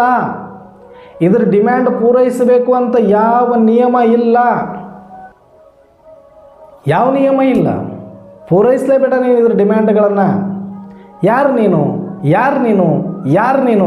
ಭಕ್ತಿ ಮಾರ್ಗದಲ್ಲಿ ಅಷ್ಟೆಲ್ಲ ನಾನು ಯಾರು ಅಂತ ಕೇಳ್ತಾ ಬಂದರು. ಆದರೆ ಬರೀ ಒಂದಷ್ಟು ಚೈತನ್ಯ, ಒಂದಷ್ಟು ಆತ್ಮ ಅಂತ ಗುರುತಿಸಿದ್ರು. ಮುಂದೆ ಹೋಗ್ಲಿಕ್ಕೆ ಅವ್ರಿಗೆ ದಾರಿ ಸಿಗಲಿಲ್ಲ. ಅಭಿಮನ್ಯುವಿನ ಕತೆ ಆಗೋಯಿತು. ನಿನಗೆ ನಾನು ಚಕ್ರವ್ಯೂಹವನ್ನು ಭೇದಿಸುವ ಕಲೆಯನ್ನು ಕಲಿಸಿಕೊಡ್ತೇನೆ, ನೀನು ಯಾರು ಅನ್ನೋದನ್ನು ತಿಳಿಸಿಕೊಡ್ತೇನೆ. ನಿನ್ನ ಒಂದು ಸ್ವಸ್ವರೂಪದಲ್ಲಿ ಬಂದುಬಿಡು, ನಿನ್ನ ಒಂದು ಸ್ವಾಧೀನದಲ್ಲಿ ಬಂದುಬಿಡು, ನಿನ್ನ ಒಂದು ಸ್ವಾಧೀನದಲ್ಲಿರು, ಸ್ವಮಾನದಲ್ಲಿರು, ಸ್ವರೂಪದಲ್ಲಿರು, ಸ್ವಸ್ಮೃತಿಯಲ್ಲಿರು, ಸ್ವಸ್ಥಿತಿಯಲ್ಲಿರು. ಆಗ ಈ ಪರಾಧಾನದಿಂದ, ಪರವಶದಿಂದ, ಪರಲೋಕದಿಂದ ನಿನಗೆ ಮುಕ್ತಿ ಸಿಗುತ್ತೆ. ಇದು ಮುಕ್ತಿಯ ಮಾರ್ಗ ಅಂತ ಹೇಳಿದರು. ಹಾಗಾಗಿ ಪರಮಾತ್ಮ ಇಲ್ಲಿ ಪ್ರಜಾಪಿತ ಬ್ರಹ್ಮರವರ ಮೂಲಕ ಪ್ರತಿದಿನ ಮುರಳಿಯಲ್ಲಿ ನಮಗೆ ಶ್ರೀಮತದ ಜ್ಞಾನ ಚಿಂತನೆಯನ್ನು, ಗೈಡ್ಲೈನನ್ನು ಕೊಡೋದು. ಏನು ಹೇಳಿದರು? ಮಗು, ಈ ಸುಟ್ಟು ಹೋಗುವ, ಕೆಟ್ಟು ಹೋಗುವ ಒಂದು ಪಂಚತತ್ವದ ಮಣ್ಣಿನ ಗೊಂಬೆ ನೀನು ಅಂದ್ಕೊಂಡು ಅದ್ರ ಡಿಮ್ಯಾಂಡನ್ನು ಪೂರೈಸಿಕೊಂಡು ಅದ್ರ ಜೊತೆಗೆ ಅದರ ಸಂತಾನಗಳ ಡಿಮ್ಯಾಂಡ್ಗಳನ್ನು ಪೂರೈಸ ಕೂತ್ಕೊಂಡು ಸುಸ್ತಾಗಿ ಬಳಲಿ ಬೆಂಡಾಗಿ ಅಶಾಂತಿ ದುಃಖದಲ್ಲಿ ಬಂದಿದೆಯಲ್ಲ, ಸಾಕಿಲ್ಲಿಗೆ ಇದು ಮುಗಿಸಿಬಿಡಿ. ಇವಾಗ ನಾನು ಬಂದಿದ್ದೀನಿ. ಯಾರು? ನಿಮ್ಮಪ್ಪ ಬಂದಿದ್ದೀನಿ. ಯಾರು? ಶಿವಪ್ಪ ಬಂದಿದ್ದೀನಿ. ನನಗೆ ಶಿವಪ್ಪ ಅಪ್ಪ ಹೆಂಗಾಗ್ತಾನೆ? ನೀನು ಭಗವಂತ, ನಾನು ಭಕ್ತ. ಇಲ್ಲ, ಭಗವಂತ ನಾನೊಂದು ಪಾತ್ರದಲ್ಲಿ, ಭಕ್ತ ನೀನೊಂದು ಪಾತ್ರದಲ್ಲಿ. ನೀನು ಭಕ್ತನೂ ಅಲ್ಲ, ನಾನು ಭಗವಂತನೂ ಅಲ್ಲ. ನಾನು ಪರಮಾತ್ಮ ಇದ್ದೀನಿ, ನನ್ನ ಮಗ ನೀನು ಆತ್ಮನಿದೆಯ ನೋಡು ಅಂತ ಹೇಳಿದರು. ಪರಮಾತ್ಮನ ಮಗು ನಾನು. ಇದು ಹೆಂಗಾಗಬೇಕು ನಮಗೆ ಅಂದ್ರೆ ರೋಮಾಂಚನ ಆಗಬೇಕು. ಯಾರ ಮಗು? ನಾವು ಕೇಳಿದ ತಕ್ಷಣ ಒಂಥರ ಮೈ ಜುಮ್ ಅನ್ನಬೇಕು ನಮಗೆ. ಯಾರ ಮಗು ನಾನು? ಪರಮಾತ್ಮ ಅಂತ. ಯಾರನ್ನ? ಭಯ ಭಕ್ತಿಯಿಂದ 12 ಲಿಂಗಗಳಲ್ಲಿ ಪೂಜೆ ಮಾಡಿದ್ವಿ, ಯಾತ್ರೆ ಮಾಡಿದ್ವಿ, ಯಜ್ಞ ಮಾಡಿದ್ವಿ, ಜಪ ತಪ ವ್ರತ ಜಾತ್ರೆ ಉತ್ಸವ ಎಲ್ಲ ಮಾಡಿದ್ವಿ. ಶಿವನಿಗೆ ಶಿವರಾತ್ರಿ ಮಾಡಿದ್ವಿ. ಅಂತಹ ಶಿವನ ಸಂತಾನನ ನಾನು, ಶಿವವಂಶಿನ ನಾನು, ಶಿವಲೋಕದವನ ನಾನು. ನನ್ನನ್ನು ನಾನು ನೆನೆಸ್ಕೊಂಡ್ರೆ ಒಂದು ಕ್ಷಣ ದಂಗಾಗಬೇಕು. ಇದು ಸಣ್ಣ ಮಾತಲ್ಲ. ನೀನು ಆತ್ಮ ಅಂತ ಮೊದಲನೇ ದಿನ ತಿಳಿದಾಗ ನಮಗೆ ಹೆಂಗಾಗಬೇಕು ಅಂತಂದರೆ ಸಿಡಿಲು ಒಡೆದು ಮೋಡ ಸರಿದು ನನ್ನ ಸ್ವಸ್ವರೂಪ ಹೊರಗೆ ಬಂದಂಗೆ ಅನಿಸ್ಬೇಕಿತ್ತು. ಅಷ್ಟು ರೋಮಾಂಚನಕಾರಿಯಾದ ಮಾತಿದು. ಹೇಳಿದ್ರೆ ಎಲ್ಲರೂ ಒಂದಷ್ಟು ಚೈತನ್ಯ ಇದೆಯಾ, ಒಂದಷ್ಟು ಆತ್ಮ ಇದೆಯಾ, ಒಂದು ಒಳಗಡೆ ಶಕ್ತಿ ಇದೆ, ಎಲ್ಲ ಪರಮಾತ್ಮನ ಶಕ್ತಿ, ಎಲ್ಲ ಪರಮಾತ್ಮನ ಸೃಷ್ಟಿ ಅಂತ ಎಲ್ಲ ಹಾಕಿ ತೊಳೆದು ಬಿಟ್ಟಿದ್ರು, ಅಷ್ಟೇ ಬಳದು ಬಿಟ್ಟಿದ್ರು ಬಣ್ಣ. ಅದ್ರ ಕ್ಲಾರಿಟಿ ಇರಲಿಲ್ಲ, ಹಿಂಗೆ ಅಂತ ಅಥಾರಿಟಿ ಇರಲಿಲ್ಲ. ಆದರೆ ಸ್ವಯಂ ಸೃಷ್ಟಿಕರ್ತ ಪರಂಪಿತ ಶಿವತಂದೆ ಬಂದು ನಾವೆಲ್ಲರೂ ಕೂಡ ಆತನ ಮಕ್ಕಳೇ, ನಾವೆಲ್ಲ ಶಿವಪುತ್ರರೇ, ಶಿವವಂಶಿಗಳೇ ಅನ್ನುವಂತಹ ಸತ್ಯವನ್ನು ತಿಳಿಸಿ ನಮಗೆ ಆತ್ಮದ ಸ್ಮೃತಿಯ ದೀಕ್ಷೆಯನ್ನು ಕೊಟ್ಟು, ಮಗು ನೀನು ಇದಕ್ಕೆ ಯಾಕೋ ಅಳ್ತಾ ಇದೆಯಾ, ಇದಕ್ಕೆ ಯಾಕೋ ಭಯ ಪಡ್ತಾ ಇದೆಯಾ, ಇದಕ್ಕೆ ಯಾಕೋ ಅಂಜ್ತಾ ಇದೆಯಾ, ನೀನು ಇದನ್ನು ಕಟ್ ಮಾಡಿ ಬಿಸಾಕು, ಇದು ತಾನೇ ಹೋಗುತ್ತೆ. ಬೇರು ಕಟ್ ಮಾಡಿದ್ರೆ ಕೊಲ್ಲೆ ಕಟ್ ಮಾಡೋ ಅವಶ್ಯಕತೆ ಬೀಳೋದಿಲ್ಲ. ಬೇರನ್ನೇ ಕಟ್ ಮಾಡಿ ಕಿತ್ತಿ ಎಸೆದು ಬಿಡು. ನೀನು ಒಂದೊಂದೇ ಎಲೆ, ಹೂವು, ಹಣ್ಣು, ಕಾಯಿ ಅಂತ ಈ ಪಂಚ ಇಂದ್ರಿಯಗಳ ಆಸಕ್ತಿಗಳನ್ನು ದೂರ ಮಾಡ್ಕೊಳ್ಳೋದು, ಶರೀರವನ್ನು ಕೃಷಿ ಮಾಡ್ಕೊಳ್ಳೋದು, ಇನ್ನೊಂದು ಮತ್ತೊಂದು ಯುಕ್ತಿಗಳನ್ನು ಮಾಡಿಕೊಂಡು ಕೂತ್ಕೊಳ್ಳೋಷ್ಟು ಟೈಮ್ ಇಲ್ಲ ಈಗ. ಬುಡದಿಂದ ಕತ್ತರಿಸಿ ಒಗೆದು ಬಿಡೋಣ ಇದನ್ನು, ಇದರ ಆಧಾರನೇ ತೆಗೆದು ಬಿಡು. ನೀನು ನಿರಾಧಾರ ಆಗಿಬಿಡು. ಏನು ನೀನು? ನಿರಾಧಾರ್, ನಿರಾಭಾರ್, ನಿರಾಕಾರ್ ಆತ್ಮ ನೀನು. ನಾನು ನಿರಾಧಾರನ. ಇದಿಲ್ಲದೆ ನಾನು ಬದುಕಬಹುದಾ? ಇದಿಲ್ಲದೆ ನಾನು ಇರಬಹುದಾ? ಖಂಡಿತವಾಗಿ ಇರಬಹುದು. ನೀನು ಆತ್ಮ ಇದೆಯಾ? ಇದ್ರ ಒಳಗಡೆ ಒಂದು ಸೂಕ್ಷ್ಮ ಶರೀರ ಇದೆ. ಆ ಸೂಕ್ಷ್ಮ ಶರೀರದಿಂದ ನೀನು ಈ ಶರೀರ ಬಿಟ್ಟು ಅಡ್ಡಾಡ್ಬೋದು. ಇನ್ನೊಂದು ಅಲ್ಟರ್ನೇಟ್ ಇದೆ ಅಂತ ನಮ್ಗೆ ಯಾರೂ ಇಲ್ಲಿ ತನಕ ಹೇಳಿರಲಿಲ್ಲ. ಇದ್ರೂ ಕೂಡ ಅದರಿಂದ ಹೆಂಗೆ ಹೊರಗಡೆ ಬರೋದು ಅಂತ ಯಾರು ಕೂಡ ಪರ್ಫೆಕ್ಟಾಗಿ ನಮಗೆ ತಿಳಿಸ್ಲಿಲ್ಲ. ಈಗ ಜ್ಞಾನದ ಮುಖಾಂತರ ಒಂದೊಂದು ಕ್ಲಿಯರ್ ಆಗಿ ಕೊಟ್ಟಿದ್ದಾರೆ. ಇದು ಮೇಲಿನ ಲೇಯರ್, ಮೇಲಿನ ಒದಕೆ ಅಷ್ಟೇ. ಇದನ್ನು ಬಿಟ್ಟು ಹೋಗ್ತಾ ಇರ್ಬೋದು ನೀನು. ಮತ್ತು ಇದು ಡಿಮ್ಯಾಂಡ್ ಮಾಡುತ್ತಲ್ಲ, ಅದು ಡಿಮ್ಯಾಂಡ್ ಎಲ್ಲಿ ತನಕ ಮಾಡುತ್ತೆ? ಎಲ್ಲಿಯ ತನಕ ನೀನು ಅದರ ಮೇಲೆ ಡಿಪೆಂಡ್ ಆಗಿರುತ್ತೆ, ಅಲ್ಲಿಯ ತನಕ ಅದು ನಿನಗೆ ಡಿಮ್ಯಾಂಡ್ ಮಾಡ್ತಾ ಹೋಗುತ್ತೆ. ನೀನು ಅದರ ಡಿಪೆಂಡೆನ್ಸಿಯಿಂದ ಹೊರಗಡೆ ಬಂದ ನಾನು ನಿರಾಧಾರ ಆತ್ಮ, ನಾನು ಸ್ವಯಂ ಸಂತೃಪ್ತ, ನಾನು ಸರ್ವಶಕ್ತಿವಂತ ಅಂತ ನೀನು ಜಾಗೃತವಾಗಿ ಎದ್ದು ಮೈ ಕೊಡಿವಿ ನಿಂತು ಬಿಡು. ಮೈ ಒಂದ್ಸಲ ಅಲಗಾಡಿಸ್ಬಿಡು, ಬಿಟ್ಟೋಗ್ಬಿಡುತ್ತೆ ದೇಹ. ಬಾನ್ ಅಲಗಾಡಿ ಹೋಗ್ಬಿಡ್ತದೆ, ದೇಹನೇ ಅಲಗಾಡಿ ಹೋಗ್ಬಿಡುತ್ತೆ. ಬೆಕ್ಕಾದಂಥ ವೃಕ್ಷ ಎಷ್ಟು ವರ್ಷನಾದರೂ ಬೆಳೆದಿರಲಿ, ಕೆಳಗಡೆ ನೀಟಾಗಿ ಬುಡ ಸಮೇತ ಕಿತ್ತು ಬಿಡ್ತು JCB ಅಂದರೆ, ಕೆಳಗಡೆ ಬಿದ್ದಾಗ ಎಲ್ಲವೂ ಒಣಗಿ ಬೀಳುತ್ತೆ. ನೀನೇನು ಮಾಡೋದು ಬೇಕಾಗಿಲ್ಲ. ಎಲೆಗಳು ತಾನೇ ಒಣಗಿ ಬೀಳುತ್ತೆ, ಹಣ್ಣುಗಳು ತಾನೇ ಒಣಗಿ ಬೀಳುತ್ತೆ, ಕಾಯಿಗಳು ತಾನೇ ಒಣಗಿ ಬೀಳುತ್ತೆ, ಕೊಂಬೆ ರೆಂಬೆಗಳು ತಾನೇ ಒಣಗಿ ಬೀಳುತ್ತೆ, ಗಿಡನೇ ಒಣಗೋಗುತ್ತೆ. ಏನು ಮಾಡಬೇಕು? ಸುಮ್ಮನೆ ಬೇರು ಕಿತ್ತು ಹಾಸ್ಬಿಡ್ಬೇಕಷ್ಟೆ. ಭೂಮಿಯಿಂದ ಅದನ್ನು ಡಿಟ್ಯಾಚ್ ಮಾಡಬೇಕು. ಹೆಂಗೋ ಹಾಗೆ ನಿನ್ನಿಂದ ಇದನ್ನು ಡಿಟ್ಯಾಚ್ ಮಾಡಿ ಬಿಟ್ಟುಬಿಡು. ಅಷ್ಟು ಬಿದ್ದೋಗುತ್ತೆ. ಸುಮ್ಮನೆ ಎಲ್ಲ ಒಂದೊಂದು ಎಲೆಗಳು ಕಿತ್ಕೊತ ಕೂತ್ಕೊಂಡ್ರೆ ನಿನಗೆ ಆಟ ಆಡಿಸ್ತಾ ಹೋಗುತ್ತೆ. ಒಂದು ಕಿತ್ತರೆ ಇನ್ನೊಂದು ಚಿಗುರುತ್ತೆ ಅಷ್ಟೇ. ಏನನ್ನು ಕಿತ್ತಬೇಕು? ಕಂಪ್ಲೀಟ್ ದೇಹ ಬಾನ್. ಯಾವಾಗ ಸಾಧ್ಯ? ಅದು ಹೆಂಗೆ ಸಾಧ್ಯ? ಇದ್ರ ಕಡೆಗೆ ಇದನ್ನು ಕಿತ್ತಬೇಕು ಅಂತ ನೀನು ನೋಡಬೇಡ, ಇದ್ರ ದೇಹದ ಕಡೆಗೆ ಗಮನನೇ ಕೊಡಬೇಡ. ಮತ್ತು ಏನು ಮಾಡಬೇಕು? ನೀನು ಆತ್ಮ ಅನ್ನೋದನ್ನ ತಿಳ್ಕೊಂಬಿಡು. ನೀನು ಸಂತೃಪ್ತ ಅನ್ನೋದು ತಿಳ್ಕೊ, ನೀನು ಸ್ವಯಂಭೂ ಅನ್ನೋದು ತಿಳ್ಕೊ, ನೀನು ನಿರಾಧಾರ ಅನ್ನೋದು ತಿಳ್ಕೊ, ನೀನು ಚೈತನ್ಯ ಅನ್ನೋದು ತಿಳ್ಕೊ, ನೀನು ಅಶರೀರಿ ಅನ್ನೋದು ತಿಳ್ಕೊ, ನೀನು ಅವಿನಾಶಿ ಅನ್ನೋದು ತಿಳ್ಕೊ. ನಿನ್ನ ಕಡೆಗೆ ನೀನು ಗಮನ ಕೊಡು. ಸಮಾನ ಸ್ವರೂಪ ಆಟೋಮೆಟಿಕ್ಕಾಗಿ ಅದನ್ನು ಅನುಭವ ಮಾಡ್ತಾ ಮಾಡ್ತಾ ಮಾಡ್ತಾ ಮಾಡ್ತಾ ಮಾಡ್ತಾ ಮಾಡ್ತಾ ಸಂತೃಪ್ತದಲ್ಲಿ ಬಂದುಬಿಡು. ಆವಾಗ ಗೊತ್ತಾಗುತ್ತೆ, ಓ ಈತ ನನ್ನ ಮೇಲೆ ಡಿಪೆಂಡ್ ಇಲ್ಲ, ಈತನ ಮೇಲೆ ನಾನು ಡಿಪೆಂಡ್ ಇದ್ದೀನಿ ಅಂತ ಅದಕ್ಕೆ ಗೊತ್ತಾಗಕ್ಕೆ ಸ್ಟಾರ್ಟ್ ಆಗುತ್ತೆ. ಶರೀರನೇ ಬಿಟ್ಟು ಬಿಡಬೇಕಂತಲ್ಲ,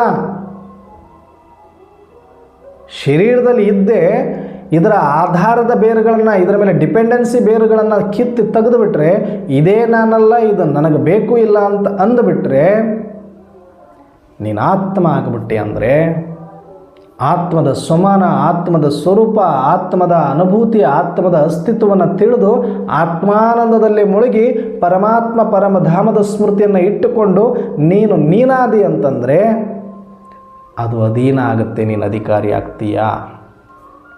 ಇಲ್ಲಿ ತನಕ ನೀನು ಅಧೀನವಾಗಿದ್ದುಕೊಂಡೇ ಅದನ್ನೆಲ್ಲ ತೃಪ್ತಿಪಡಿಸಬೇಕು ಅಂತ ಹೋದೆ, ಅಥವಾ ಸಾಧನೆಯಿಂದ ಬಿಡಿಸಬೇಕು ಅಂತ ಹೋದೆ, ಹಠಯೋಗದಿಂದ ಮಣಿಸಬೇಕು ಅಂತ ಹೋದೆ. ಅದು ಆಗೋದಿಲ್ಲ. ಎಲ್ಲಿಯ ತನಕ ನಾವು ಅದ್ರ ಕೈ ಕೆಳಗಿರ್ತೀವೋ ನಾವು ಡಿಪೆಂಡ್ ಆಗಿರಲೇಬೇಕಾಗತ್ತೆ. ಅದಕ್ಕಿಂತ ದೊಡ್ಡವನಾಗ್ಬಿಟ್ರೆ ನೀನು, ಅದಕ್ಕಿಂತ ಉನ್ನತ ಶ್ರೇಣಿಯಲ್ಲಿ ಬಂದುಬಿಟ್ರೆ, ಅಧಿಕಾರಿಯಾಗಿಬಿಟ್ರೆ, ನಿನ್ನ ಮುಂದೆ ಕೈ ಕಟ್ಕೊಂಡು ನಿಂತ್ಕೊಂಡು ಅದು ಬೇಕಿದ್ದರೆ ಕೇಳಬೇಕು, ಇಲ್ಲ ಅಂತಂದರೆ ಮನೆಗೆ ಹೋಗ್ಬೇಕು. ಇಷ್ಟೇ ಕೆಲಸ ಇರುತ್ತೆ. ಅದಕ್ಕೆ ನೀನು ಪೋಸ್ಟನ್ನು ಚೇಂಜ್ ಮಾಡೋಕೆ ಈಗ ಬಹಳ ಕಡೆ ನೋಡಿ, ಎಷ್ಟೋ ಸಲ ಇದು ಘಟನೆಗಳ ಜೀವನದಲ್ಲಿ ಭಾಳ ಜನಗಳ ಘಟನೆ ನಡೆದಿದೆ ಜೀವನದಲ್ಲಿ. ನಾನು ನೋಡಿದ ಪ್ರಕಾರ, ನಾನು ಕೂಡ ಡಿಪಾರ್ಟ್ಮೆಂಟಲ್ಲಿ ಕೆಲಸ ಮಾಡ್ತಿದ್ದೆ. KSRTC ಡಿಪಾರ್ಟ್ಮೆಂಟು, ಅಟ್ಟಿ ಗೋಲ್ಡ್ ಮೈನ್ಸು, ಈ ಥರ ಕೆಲವೊಂದಷ್ಟು ಸಂಸ್ಥೆಗಳಲ್ಲಿ ಒಂದು ಜಾಬ್ ಮಾಡಿದ ಅನುಭವ ನನಗಿರೋದ್ರಿಂದ ಅದರ ಆಧಾರದ ಮೇಲೆ ಹೇಳೋದಾದರೆ ಕರೆಕ್ಟಾಗಿ ಬಾಬಾ ಏನು ಮಾಡಲಿಕ್ಕೆ ಬಂದಿದ್ದಾರೆ ಅಂತ. ಒಂದು ಮನೆ ಹುಡುಗ, ಬಡತನದ ಹುಡುಗ, ನಮಗೆ ಗೊತ್ತಿರೋರೆ ಭಾಳಷ್ಟು ಜನದ್ದು ಹಿಂಗಾಗಿದೆ. ಅದು ಪ್ರಾಕ್ಟಿಕಲ್ ಎಕ್ಸಾಂಪಲ್ಸೇ ನಾನು ಕೊಡ್ತೀನಿ. ನಮ್ಮ ಒಂದು PUC ಇಂದ ಹಿಡ್ಕೊಂಡು ಕಾಲೇಜ್ ತನಕ ಫ್ರೆಂಡು, ಭಾಳ ಇಂಟೆಲಿಜೆಂಟ್ ಹುಡುಗ, ಸ್ಕೂಲಲ್ಲೇ ಟಾಪರ್ಗಳು, ಭಾಳ ಶಾಣೆ, ಭಾಳ ಬುದ್ಧಿವಂತ ಇದ್ದಂಥ ಹುಡುಗ. ಜಸ್ಟ್ PUC ಪಾಸಾದ, ಒಳ್ಳೆ ರ್ಯಾಂಕಿಗೆ ಬಂತು. ಬಂದ ತಕ್ಷಣ ಸುಮ್ಮನೆ ಒಂದು ಮನೆಯೊಳಗಡೆ ಭಾಳ ಬಡತನ, ಬೆಳಗ್ಗೆ ಸಾಯಂಕಾಲ ಕೆಲಸ ಮಾಡಿಕೊಂಡು ಬಂದು ಓದ್ತಾ ಇದ್ದ. PUC ಅಲ್ಲಿ ತನಕ ಓದೋದೇ ಅವ್ರ ಮನೆ ಪರಿಸ್ಥಿತಿಗೆ ಅದು ತುಂಬ ದೊಡ್ಡದಾಗಿತ್ತು. 20 ವರ್ಷ 25 ವರ್ಷದಿಂದ ಹೇಳ್ತಾ ಇರೋದು ನಮ್ಮ ಮಾತು.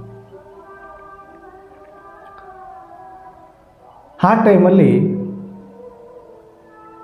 ಅದು ದೊಡ್ಡದಾದಾಗ ಯಾವುದೋ ಒಂದು ಕಾಲ್ಫಾರ್ಮ್ ಆಗಿದೆ ಅಂತ ಗೊತ್ತಾಯಿತು. ಅಪ್ಲಿಕೇಶನ್ ಹಾಕ್ಬಿಟ್ಟ. ಅವಾಗ ಎಲ್ಲರೂ ಹೇಳಿದರು, ಬೇಡ, ನೀನು ಇನ್ನೂ ಚೆನ್ನಾಗಿ ಓದಬೇಕು, ಇನ್ನೂ ದೊಡ್ಡ ವಿದ್ಯೆಯನ್ನು ಪಡ್ಕೊಳ್ಬೇಕು, ನಿನಗೆಲ್ಲ ಅರ್ಹತೆ ಇದೆ, ನಿನಗೆ ಆಸಕ್ತಿ ಇದೆ, ನಾವು ಯಾರಾದರೂ ಸಪೋರ್ಟ್ ಮಾಡ್ತೀವಿ, ನೀನು ಓದು, ಯಾವುದಕ್ಕೂ ಜಾಬು ಗೀಬು ಅಂತ ಹೋಗಬೇಡ ಇಷ್ಟು ಬೇಗ ಅಂತ ಹೇಳಿದರು. ಇಲ್ಲ, ಮನೇಲಿ ಕಿತ್ತು ಬಡತನ ಇದೆ, ತಂದೆ ತಾಯಿ ಇಷ್ಟು ಸಾಕೋದು, ಇಲ್ಲಿ ಕಳಿಸೋದೇ ನಂದು ದೊಡ್ಡದಾಗ್ಬಿಟ್ಟಿದೆ, ಮನೆಯಲ್ಲಿ ತುಂಬ ಜವಾಬ್ದಾರಿ ಇದೆ, ನಾನು ಫಸ್ಟ್ ಕೆಲಸ ಆದರೆ ಸಾಕು ನನಗೆ ಈ ಜೀವನದಲ್ಲಿ, ಒಂದಷ್ಟು 2 ಹೊತ್ತು ಊಟಕ್ಕೆ ನಮ್ಮ ತಂದೆ ತಾಯಿಗೆ ನಾನು ಹಾಕಿದರೆ ಸಾಕು ಅನ್ನಿಸಿಬಿಟ್ಟಿದೆ ನನಗೆ, ಫಸ್ಟ್ ನಾನು ಮಾಡಲೇಬೇಕು, ಏನು ಸಿಕ್ಕರೆ ಸಾಕು ಅಂತ ಬೇಡ್ಕೊಳ್ತೀನಿ, ಆ ಥರ ಎಲ್ಲ ಹೇಳ್ಬೇಡಿ ನನಗೆ, ನಾನು ಹೋಗಲೇಬೇಕು ಅಂತಾನೆ. ಅವನ ಅದೃಷ್ಟನೋ ದುರಾದೃಷ್ಟನೋ ಅಪಾಯಿಂಟ್ ಆಗೇ ಬಿಡ್ತು. ಅವಾಗೇನು PUC ಮೇಲೆ ಹಾಕಿರ್ತಾನೆ, ಒಂದು ಸಣ್ಣ ಪೋಸ್ಟ್, D ಗ್ರೇಡ್ ಪೋಸ್ಟ್ ಬಂತು, ಅಪಾಯಿಂಟ್ ಆದ. ಎಲ್ಲರಿಗೂ ಬೇಜಾರು ಒಂದು ಕಡೆ, ಇಷ್ಟು ಒಳ್ಳೆ ಹುಡುಗ, ಇಷ್ಟು ಇಂಟೆಲಿಜೆಂಟ್ ಹುಡುಗ, ಇಷ್ಟು ಬೇಗ ಕಾಲೇಜ್ ಮುಗಿದ ತಕ್ಷಣವೇ ಜಾಬ್ ಮಾಡೋಕ್ಕೆ ಹೋಗ್ಬಿಟ್ಟ, ಇನ್ನೂ ಓದಿದರೆ ಇನ್ನೂ ಚೆನ್ನಾಗಿರ್ತಿತ್ತು ಅಂತ ಎಲ್ಲರಿಗೂ ಆಸೆ. ಆ ಹುಡುಗ ತುಂಬ ಸ್ವಾಭಿಮಾನಿ, ತುಂಬ ಇಂಟೆಲಿಜೆಂಟ್ ಹುಡುಗ, ಹೋದ, ಸಿಕ್ಕಿರೋರು D ಗ್ರೇಡ್ ಪೋಸ್ಟ್. ಅಲ್ಲಿ ಹೋಗಿ ಮತ್ತು ಜಾಯ್ನ್ ಆದಮೇಲೆ ಕೆಲಸದ ಮೇಲೆ ಸಣ್ಣ ಹುಡುಗ ಬೇರೆ, ಬಡತನ ಬೇರೆ, PUC ಮೇಲೆ ಬೇರೆ, ಜಸ್ಟ್ PUC ಮೇಲೆ ಒಂದು ಅಪಾಯಿಂಟ್ಮೆಂಟು. ಆದ ತಕ್ಷಣವೇ ಅಲ್ಲಿ ಎಲ್ಲರದು ಒಂದಷ್ಟು ನೋಡಿಕೊಂಡ, ಕಿರುಕುಳ, ಅವಮಾನ, ಬೇಜಾರು, ಯಾರೂ ರೆಸ್ಪೆಕ್ಟೇ ಕೊಡೋದಿಲ್ಲ. D ಗ್ರೇಡ್ ಅನ್ಕೊಳ್ಳಿ, ಅದಕ್ಕಿಂತ ಒಂದು ಸ್ವಲ್ಪ ಸುಮಾರದ್ದೇ ಅಂದ್ಕೊಳ್ಳಿ ಕೆಲಸಗಳು. ಎಲ್ಲ ಕಡೆ ಡಿ ಗ್ರೇಡ್ ನೌಕರಿಗೆ ಹಂಗೆ ಇದೆ ಅಂತಲ್ಲ ನಾ ಹೇಳ್ತಾ ಇರೋದು. ಅಂದರೆ ಜಸ್ಟ್ ಪಾಸಾಗಿ ಹೋದಾಗ ಅದ್ರ ಮೇಲಿನ ಅಧಿಕಾರಿಗಳು ಇರ್ತಾರಲ್ವ, ಮೇಲಿನವರೆಲ್ಲ ಬಂದಿದ್ದು ಇವರು ಮಾಡಲೇಬೇಕು. ಕಷ್ಟಪಟ್ಟು ಎಷ್ಟೇ ಕೆಲಸ ಮಾಡಿದ್ರು ಕೂಡ ಅವ್ರ ಮಾತುಗಳಲ್ಲಿ ಇವರಿಗೆ ಬಳಸೋ ಪದಗಳು ಅವ್ರಿಗೇನು ಅನ್ನೋಂಗಿಲ್ಲ.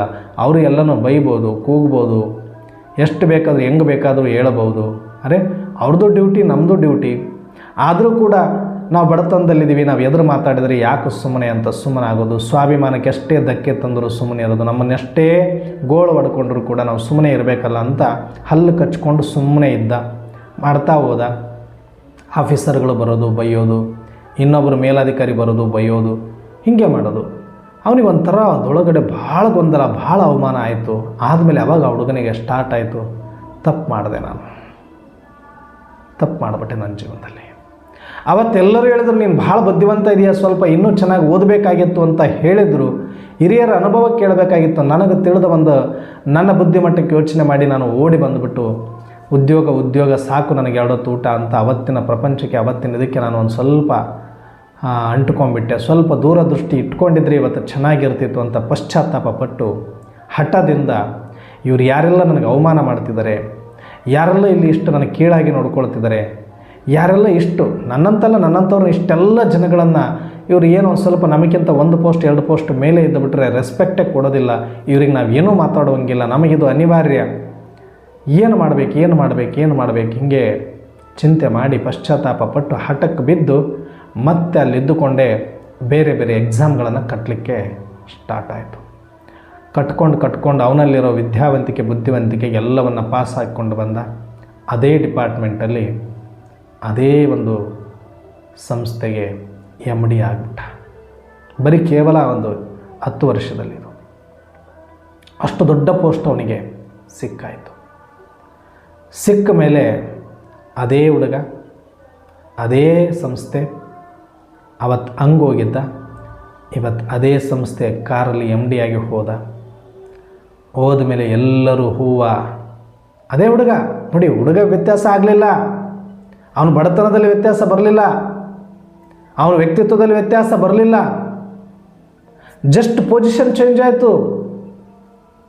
ನಿನ್ನೆಯ ತನಕನೂ ಕೂಡ ಅವನೊಬ್ಬ ಕಾರ್ಮಿಕ, ಅವನೊಬ್ಬ ಕೂಲಿ ಥರ ನೋಡ್ತಾ ಇದ್ರು, ಕೆಲಸಕ್ಕೆ ಬಾರದೇ ಇರೋ ಥರ ನೋಡ್ತಾ ಇದ್ರು, ಜೋಕ್ ಮಾಡ್ತಾ ಇದ್ರು, ಅವನ ಕೈಲಿ ಟೀ ತರಿಸ್ಕೊಂಡು ಕುಡಿತಾ ಇದ್ರು, ಹೆಂಗೆಂಗೋ ಕೆಟ್ಟದಾಗಿ ಮಾತಾಡಿಕೊಂಡು ಓಡಾಡಿಸ್ತಾ ಇದ್ದವರು ಒಂದೇ ಒಂದಲ್ಲಿ ಅಪಾಯಿಂಟ್ಮೆಂಟ್ ಲೆಟರ್ ಬಂತು, ಆರ್ಡರ್ ಕಾಪಿ ಸಿಕ್ಸು, ಸೀದಾ ತಗೊಂಡ ಗೌರ್ಮೆಂಟ್ ಅದೇ ಸಂಸ್ಥೆ ಕಾರಲ್ಲಿನೇ ವಾಪಸ್ ಬರ್ತಾ ಇದ್ದಂಗೆ ಯಾರೆಲ್ಲ ಜನಗಳಿದ್ರು ಕೈ ಕೊಟ್ಕೊಂಡ್ರು, ತಲೆ ಕೆಳಗೆ ಮಾಡಿಕೊಂಡ್ರು, ಹಾರ ಸನ್ಮಾನ,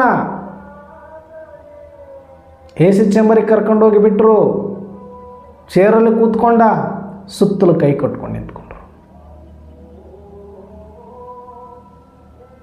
ಹಿಂಗೊಂದು ಸಲ ಎಲ್ಲರನ್ನ ನೋಡ್ತಾನೆ, ಎಷ್ಟು ಈಸಿನ ಇವ್ರನ್ನೆಲ್ಲ ಮಣಿಸೋದು, ಮಜಾ ಇದೆ ಅನ್ನಿಸ್ತಾ ಹುಡುಗನಿಗೆ. ಅಂದರೆ ನಾನು ಇನ್ನೂ 20 ವರ್ಷ 30 ವರ್ಷ ಅಲ್ಲೇ ದುಡಿದಿದ್ರು ಕೂಡ ನಾನು ಹಂಗೆ ಇರಬೇಕಾಗಿತ್ತು. ಅವ್ರು ಯಾರು ನನಗೆ ಬಗ್ತಾ ಇರಲಿಲ್ಲ. ಅವ್ರು ಬಗ್ಗದ ಬೇಡ, ನನಗೆ ಅವಮಾನ ಮಾಡೋದಾದ್ರು ಬಿಡಿ ಅಂದರೆ ಬಿಡ್ತಾ ಇರಲಿಲ್ಲ. ನಾನು ಅವ್ರ ತಂಟೆಗೆ ಹೋಗಿಲ್ಲ, ನನ್ನ ತಂಟೆಗೆ ಬರಬೇಡಿ ಅಂದ್ರೆ ಅವ್ರು ಬಿಡ್ತಾ ಇರಲಿಲ್ಲ. ಯಾಕಂದ್ರೆ ಅವ್ರದ್ದು ಒಂದು ಪೋಸ್ಟ್ ಜಾಸ್ತಿ ಇರೋದ್ರಿಂದ, ಒಂದು ಸ್ವಲ್ಪ ಸೀನಿಯಾರಿಟಿ ಇರೋದ್ರಿಂದ ಅಷ್ಟು ಹಿಂಸೆ, ಅಷ್ಟು ಕಿರುಕುಳ, ಅಷ್ಟು ಒಂಥರ ಗೋಳು ಆಗಿಬಿಟ್ಟಿತ್ತು ಜೀವನ. ಭಯದಲ್ಲೇ ಬದುಕ್ತಾ ಇದ್ದೆ ನಾನು. ಒಬ್ರಿಗೇನೋ ಮಾತಾಡೋಕ್ಕಾಗ್ತಿರ್ಲಿಲ್ಲ ನಾನು. ಇವತ್ತು ಸುಮ್ಮನೆ ಬಂದು ಜುಮ್ ಜಾಮ್ ಅಂತ ಈ ಕಾರಲ್ಲಿ ಹಿಂಗೆ ಬಂದು ಹಿಂಗೆ ಈ ಚೇರ್ ಮೇಲೆ ಕೂತ್ಕೊಂಡ ತಕ್ಷಣವೇ ಎಂಟೈರ್ ಸ್ಟಾಪ್. ಅವತ್ತು ಒಬ್ಬರನ್ನ ಫೇಸ್ ಮಾಡೋಕ್ಕಾಗಲಿಲ್ಲ. ಇವತ್ತು ಎಲ್ಲರೂ ಸುಮ್ಮನೆ ಹಿಂಗೆ ಬೆಲ್ ಹೊಡೆದ್ರೆ ನನ್ನ ಬೆರಳ ತುದಿಯಲ್ಲೇ ಆಡ್ತಾ ಇದ್ದಾರಲ್ಲ. ಎಷ್ಟು ಪವರ್ ಇದೆ ಈ ಪೊಸಿಷನ್ಗೆ, ಈ ಪೋಸ್ಟಿಗೆ. ಆದರೆ ವ್ಯಕ್ತಿ ನಾನೇ ಇದ್ದರೂ ಕೂಡ ವ್ಯಕ್ತಿಗೆ ಮರ್ಯಾದೆ ಕೊಡಲ್ಲ ಜಗತ್ತು, ಜನ ಪೊಸಿಷನ್ಗೆ ಕೊಡ್ತಾರೆ ಅಂತ ಅವನಿಗೆ ಅವತ್ತು ಗೊತ್ತಾಗೋಯ್ತು. ಜಗತ್ತಿರದಂಗೆ ವ್ಯಕ್ತಿಗಿಲ್ಲಿ ಬೆಲೆ ಇಲ್ಲ, ವ್ಯಕ್ತಿ ಪೂಜೆ ಇಲ್ಲ, ಪೋಸ್ಟ್ ಪೂಜೆ, ಪೊಸಿಷನ್ ಪೂಜೆ ಆಗಿದೆ ಈಗ. ಅದಕ್ಕೆ ನೀನೇನು ಮಾಡಬೇಕೀಗ, ನೀನು ಚೇಂಜ್ ಆಗೋಕ್ಕಾಗಲ್ಲ, ನಿನ್ನ ಪೋಸ್ಟನ್ನು ಚೇಂಜ್ ಮಾಡ್ಕೋ. ಈಗ ಇಲ್ಲಿ ತನಕ ನೀನು ಅಧೀನ ಆಗಿದ್ದೆ, ಈಗ ಅಧಿಕಾರಿ ಆಗು, ಈಗ ಮಾಲೀಕನಾಗು, ಧನಿಕನಾಗು.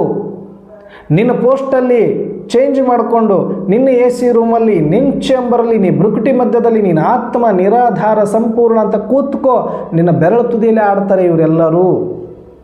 ನೀನು ಹ್ಞೂ ಅಂದರೆ ಊಟ, ಹ್ಞೂ ಅಂದರೆ ಕಟ್ ಅವ್ರಿಗೆ ಅಷ್ಟೇ. ಹೋಗ್ತಾ ಇರಬೇಕಂತ ಹೇಳ್ಬೋದು. ಯಾಕಂದ್ರೆ I am ready to go. ನಾನು ಅಶರೀರಿ ಆಗಲಿಕ್ಕೆ ರೆಡಿ ಇದ್ದೀನಿ. ಸೂಕ್ಷ್ಮ ಶರೀರ ನನಗೆ ಸಿಕ್ಕಾಗಿದೆ.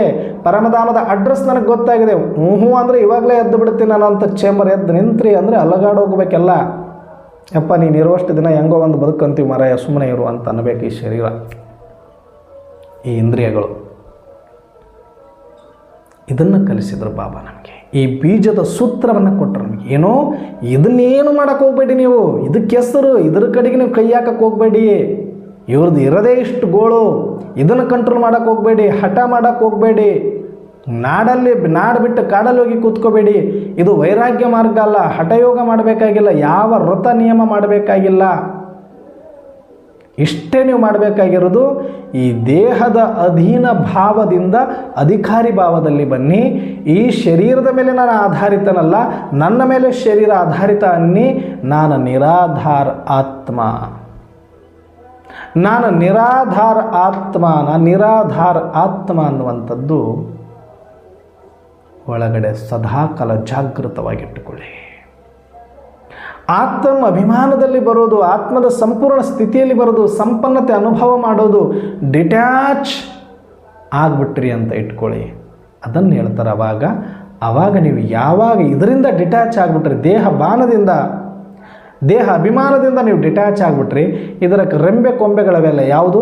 ಜಗತ್ತಿನ ಪ್ರಕೃತಿಯ ಪಂಚತತ್ವಗಳು, ಪಡಿ ಪದಾರ್ಥಗಳು, ಸಂಬಂಧಗಳು, ಸಂಪರ್ಕಗಳು, ಪೋಸ್ಟ್ ಪೊಸಿಷನ್ಗಳು, ದೇಹಾಭಿಮಾನದ ಮಾನ್ಶಾನಗಳು ಎಲ್ಲವೂ ಕೂಡ ಆಸ್ತಿ ಐಶ್ವರ್ಯ ಎಲ್ಲನೂ ಈ ದೇಹಾಭಿಮಾನದ ರೆಂಬೆ ಕೊಂಬೆ ಹೂವು ಕಾಯಿ ಹಣ್ಣುಗಳು. ನೀವು ಬೇರು ಸಮೇತ ಬುಡ ಸಮೇತ ಕಿತ್ತಾಕಿದಿರಿ, ದೇಹ ಬಾಣವೇ ಬಿಟ್ಟಾಗಿದೆ, ನಿರಾಧಾರ ಆಗಿಬಿಟ್ಟಿರಿ, ಸ್ವಯಂ ಆಗಿಬಿಟ್ಟಿರಿ ಅಂತಂದ ಮೇಲೆ ಅವೆಲ್ಲವನ್ನು ಕಿತ್ಕೊಂಡು ಕೂಡ ಅವಶ್ಯಕತೆ ಇಲ್ಲ ನಿಮಗೆ. ನೀವು ಜೀತಾತ್ಮ, ಇಂದ್ರಿಯ ಜೀತಾತ್ಮ, ಪ್ರಕೃತಿ ಜೀತಾತ್ಮ ಆಗಿಬಿಡುತ್ತೀರಿ. ಅದಕ್ಕೆ ಬಾಬರವರು ಹೇಳಿದ್ದು, ಸರ್ವ ಪದಾರ್ಥಗಳ ಆಸಕ್ತಿಗಳಿಂದ ನ್ಯಾರ, ಅನಾಸಕ್ತ, ಪ್ರಕೃತಿ ಜೀತ್ ಭವ. ಅಂದರೆ ನಾವು ಹೆಂಗೆ ಮಾಡಬೇಕು? ಭಾಳ ಈಜಿ ಸೂತ್ರ ಪರಮಾತ್ಮ ಕೊಟ್ಟಿದ್ದಾರೆ. ಇದ್ರ ಕಡೆಗೆಲ್ಲ ಗಮನ ಕೊಟ್ಕೊಂಡು, ಅಯ್ಯೋ ನನ್ನ ಗಂಡವರೇ ನೋಡಬೇಕೇ ಅನ್ನಿಸ್ತಾ ಇದೆ, ತಿನ್ನಬೇಕೇ ಅನ್ನಿಸ್ತಾ ಇದೆ, ತಿರುಗಬೇಕೇ ಅನ್ನಿಸ್ತಾ ಇದೆ, ಕುಡಿಬೇಕು ಅನ್ನಿಸ್ತಾ ಇದೆ. ಇಲ್ಲ, ಇದ್ರ ಕಡೆ ಗಮನ ಕೊಡಬೇಡಿ. ಇದು ಮಾಡುತ್ತೆ, ಪಾತ್ರದ ಕೆಲಸ ಪಾತ್ರ ಇದು. ಆದರೆ ಒಳಗಡೆ ನೀವು ಆತ್ಮದ ಬಗ್ಗೆ ಎಷ್ಟು ಗಮನ ಕೊಡ್ತೀರಿ ಅಷ್ಟಿದು ಬಿಡ್ತಾ ಹೋಗುತ್ತೆ. ಇದೇ ಹಿಂಗೆ ಮಾಡ್ತಾ ಇದೆ, ಇದೇ ಹಿಂಗೆ ಮಾಡ್ತಾ, ಇದ್ರ ಮುಂದೆ ಕೂತ್ಕೊಂಡ್ರೆ ಮಗು ಅಳ್ತಾ ಇದ್ದಾಗ ನೋಡಿ, ನೀವು ಟೆಸ್ಟ್ ಮಾಡಿಬೇಕಾದ್ರೆ ಅದನ್ನು ರಮ್ಸಕ್ಕೆ ಹೋದಷ್ಟು ಯಾ ಅಂತ ಅಳ್ತಾ ಹೋಗುತ್ತೆ ಜಾಸ್ತಿ. ಅದು ಅಳ್ತಾ ಇದೆ ಅಂತ ಗೊತ್ತಾದಾಗ ಸ್ವಲ್ಪ ದೂರ ಹೋಗ್ಬಿಡಿ. ನೀವು ಸ್ವಲ್ಪ ಜೋರು ಮಾಡಿ ಆದ್ರೂ ನೀವು ಕಣ್ಣು ಮರಿ ಆಗಿಬಿಟ್ರೆ ಆಟೋಮೆಟಿಕ್ ಸೈಲೆಂಟ್ ಆಗುತ್ತೆ. ಅದು ಭಾರಿ ಹುಷಾರದ ಮಗು. ಏನಾದರೂ ಯಾರಾದರೂ ನೋಡ್ತಾ ಇದ್ರೆ ಮಾತ್ರ ಅಳೋದು. ಯಾರೂ ಇಲ್ಲ ಅಂದ್ರೆ ಸುಮ್ಮನೆ ಹತ್ತು ಬಿಟ್ಟು ಯಾಕೆ ನಾನು ನ್ಯಾಷನಲ್ ವೆಸ್ಟ್ ಮಾಡ್ಕೊಳ್ಳಿ ಅಂತ ಸುಮ್ಮನಾಗಿಬಿಡುತ್ತೆ ಅದು. ಮತ್ತು ನೀವು ಬಂದರೆ ಆ್ಯಕ್ಟಿಂಗ್ ಚಲೋ ಅದರದ್ದು ಫುಲ್ಲು. ಹಾಗೆ ನೀವು ಇದರಿಂದ ಸ್ವಲ್ಪ ಡಿಟ್ಯಾಚ್ ದೂರ ಹೋಗಿ ಸುಮ್ಮನೆ ಸೈಲೆಂಟ್ ಆಗುತ್ತೆ. ನೀವಿಲ್ಲೇ ಇದ್ದುಕೊಂಡು ಸುಮ್ಮನೆ ಇರು ಅಂತ ಕಣ್ಣೀರು ಒರೆಸ್ತಾ ಇದ್ರದ್ದು ಇನ್ನು ಅಂತ ಅಳ್ತಾ ಹೋಗುತ್ತೆ. ಅದಕ್ಕೆ ಬೇಡ, ಸ್ವಲ್ಪ ಡಿಟ್ಯಾಚ್ ಆಗಿಬಿಡಿ, ದೂರ ಹೋಗಿ. ಅದು ಏನು ಅಳುತ್ತೆ ಹತ್ತು ತಾನೇ ಸುಸ್ತಾಗಿ ಸುಮ್ಮನಾಗುತ್ತೆ. ಆಮೇಲೆ ನೀನು ಹೇಳ್ದಂಗೆ ಕೇಳ್ಕೊಂಡು ತೃಪ್ತಿಯಾಗಿ ಇನ್ನು ಏನು ಮಾಡಿದ್ರು ಇವನು ನನ್ನ ಮಾತು ಕೇಳಲ್ಲ, ನನಗೆ ಅಧಿಕಾರಿ ಆಗ್ಬಿಟ್ಟಾನೆ ಅಂತ ಗೊತ್ತಾದರೆ, ನಾನು ಅಧೀನ ಆಗಿದ್ದೀನಿ ಈತ ಹೇಳೋದೊಂದು ಕೇಳ್ಕೊಂಡು ಬಿದ್ದಿದ್ರೆ ಸ್ವಲ್ಪ ದಿನ ನನಗೆ ನ್ಯಾಯ ಇಲ್ಲಿ ಸಿಗುತ್ತೆ ಅಂತ ಗೊತ್ತಾದರೆ ನಿನಗೆ ಸಹಯೋಗ ಕೊಡಲಿಕ್ಕೆ ಸ್ಟಾರ್ಟ್ ಮಾಡ್ತಿದ್ದೆ. ಹೆಂಗೆ ಅಂದರೆ ಗೆದ್ದೆತ್ತಿನ ಬಾಲ ಹಿಡ್ದಂಗೆ ಈ ಶರೀರ, ಮನಸ್ಸು, ಬುದ್ಧಿ, ಇಂದ್ರಿಯಗಳೆಲ್ಲವೂ. ನೀನು ಯಾವಾಗ ನಿರಾಧಾರ ಆಗಲಿಕ್ಕೆ ಸ್ಟಾರ್ಟ್ ಮಾಡ್ತೀಯಾ ಆವಾಗ ಎಲ್ಲವೂ ನಿನ್ನ ಪರವಾಗಿ ನಿಂತು ಬಿಡುತ್ತೆ. ಮನಸ್ಸು ನೀನು ಹೇಳ್ದಂಗೆ ಕೇಳುತ್ತೆ, ಕಣ್ಣು ನೀನು ಹೇಳ್ದಂಗೆ ಕೇಳುತ್ತೆ, ಕಿವಿ ನೀನು ಹೇಳ್ದಂಗೆ ಕೇಳುತ್ತೆ, ಸಂಬಂಧಗಳು ನೀನು ಹೇಳ್ದಂಗೆ ಕೇಳುತ್ತೆ, ಪ್ರಕೃತಿ ನೀನು ಹೇಳ್ದಂಗೆ ಕೇಳುತ್ತೆ. ಎಲ್ಲವೂ ನಿಂದೇ ವಿಜಯ, ನಿನಗೆ ಸಪೋರ್ಟ್. ಯಾಕಂದ್ರೆ ನಿನ್ನ ಮೇಲೆ ಇವು ಆಧಾರಿತ ಆಗಿರ್ತವೆ. ನಿನಗೆ ಗೊತ್ತಿರೋದಿಲ್ಲ, ಆಟ ಆಡಿಸ್ತಾ ಇರ್ತವೆ. ಗೊತ್ತಾದ ಮೇಲೆ ಯಪ್ಪ ಬಿದ್ದ ಅಂತ ಅದಕ್ಕೆ ಹೇಳ್ತಾರಲ್ಲ, ಬಿದ್ದರೆ ಜುಟ್ಟು ಎದ್ದರೆ ಕಾಲು ಅಂತ. ನಾವು ಬಿದ್ದಿದ್ವಿ, ಜುಟ್ಟು ಹಿಡ್ಕೊಂಡು ಆಟ ಆಡಿಸ್ತಾ ಇರ್ತೀವಿ. ಇವಾಗ ನಾವು ಎದ್ದು ನಿಂತಿದ್ವಿ ಅಂದ್ರೆ ನಮ್ಮ ಕಾಲು ಕೆಳಗಡೆ ಬಂದು ಬೀಳುತ್ತೆ. ಆವಾಗ ನಾವು ಪ್ರಕೃತಿ ಜೀತಾತ್ಮ ಆಗಬಹುದು. ಅದಕ್ಕೆ ಪ್ರತಿದಿನ ನಾವು ಇದನ್ನೇ ಅಭ್ಯಾಸ ಮಾಡಬೇಕು. ನನ್ನ ಆತ್ಮ ಸಂಪೂರ್ಣ, ನನ್ನ ಆತ್ಮ ಸಂಪನ್ನ. ಬಾಬರವರು ಸುಮಾನಗಳನ್ನು ಸುಮ್ಮನೆ ಕೊಟ್ಟಿಲ್ಲ. ಇದೆಲ್ಲ ತಿಳ್ಕೊಂಡಿದ್ರೆ ಆ ಸುಮಾನದ ವ್ಯಾಲ್ಯೂ ಏನಂತ ನಿಮಗೆ ಗೊತ್ತಾಗುತ್ತೆ. ಯಾಕೆ ನಾವು ಸುಮಾನಗಳ ಅಭ್ಯಾಸ ಮಾಡಬೇಕು, ಸ್ವರೂಪದ ಅಭ್ಯಾಸ ಮಾಡಬೇಕು ಅಂತ ಯಾಕೆ ಬಾಬರವರು ಹೋಮ್ವರ್ಕ್ ಕೊಟ್ಟಿದ್ದಾರೆ ಅನ್ನೋದು, ಇಷ್ಟೆಲ್ಲ ಲಾಭ ಇದೆ, ಇದೆಲ್ಲ ಆಗಬೇಕು ಅಂದ್ರೆ ನಾನು ಇದನ್ನು ಮಾಡಬೇಕು ಅಂತ ನನಗೆ ಕ್ಲಾರಿಟಿ ಸಿಕ್ಕರೆ ನಾವು ಮಾಡುತ್ತೀವಿ. ಅದಕ್ಕೆ ಇವಾಗ ನಿಮಗೆ ಅರ್ಥ ಆಗಿದೆ ಅಂತ ನಾನು ಅಂದ್ಕೊಳ್ತೀನಿ. ಸ್ವರೂಪದಲ್ಲಿ ಬರೋದು, ಸುಮಾನದಲ್ಲಿ ಬರೋದು, ಅದನ್ನು ಅರ್ಥ ಮಾಡಿಕೊಂಡು ನಾವಿನ್ನು ಮುಂದೆ ಎಲ್ಲದರಿಂದ ನ್ಯಾರ ಪ್ರಕೃತಿ ಜೀತ್ ಆತ್ಮ ಗೋಣ ಅಂತ ಹೇಳ್ತಾ ಇಂತಹ ಒಂದು ಪ್ರಕೃತಿಯ ಸೂತ್ರ ರಹಸ್ಯಗಳನ್ನು ತಿಳಿಸಿ ನಮ್ಮೆಲ್ಲರನ್ನ ಮುಕ್ತರನ್ನಾಗಿ ಮಾಡಿರುವ ಆ ಪರಮಾತ್ಮ ಶಿವ ತಂದೆಗೆ ಕೋಟಿ ಕೋಟಿ ಧನ್ಯವಾದಗಳನ್ನು, ಈ ಡ್ರಾಮಕ್ಕೂ ಕೋಟಿ ಕೋಟಿ ಧನ್ಯವಾದಗಳನ್ನು, ಯಜ್ಞಕ್ಕೂ ಕೋಟಿ ಕೋಟಿ ಧನ್ಯವಾದಗಳನ್ನು, ಆದಿರತ್ನರೆಲ್ಲರಿಗೂ ಕೋಟಿ ಕೋಟಿ ಧನ್ಯವಾದಗಳನ್ನು ತಿಳಿಸ್ತಾ ಇವತ್ತಿನ ಚಿಂತನೆಯನ್ನು ಮುಕ್ತಾಯ ಮಾಡೋಣ. ಅಚ್ಚ. ಓಂ ಶಾಂತಿ.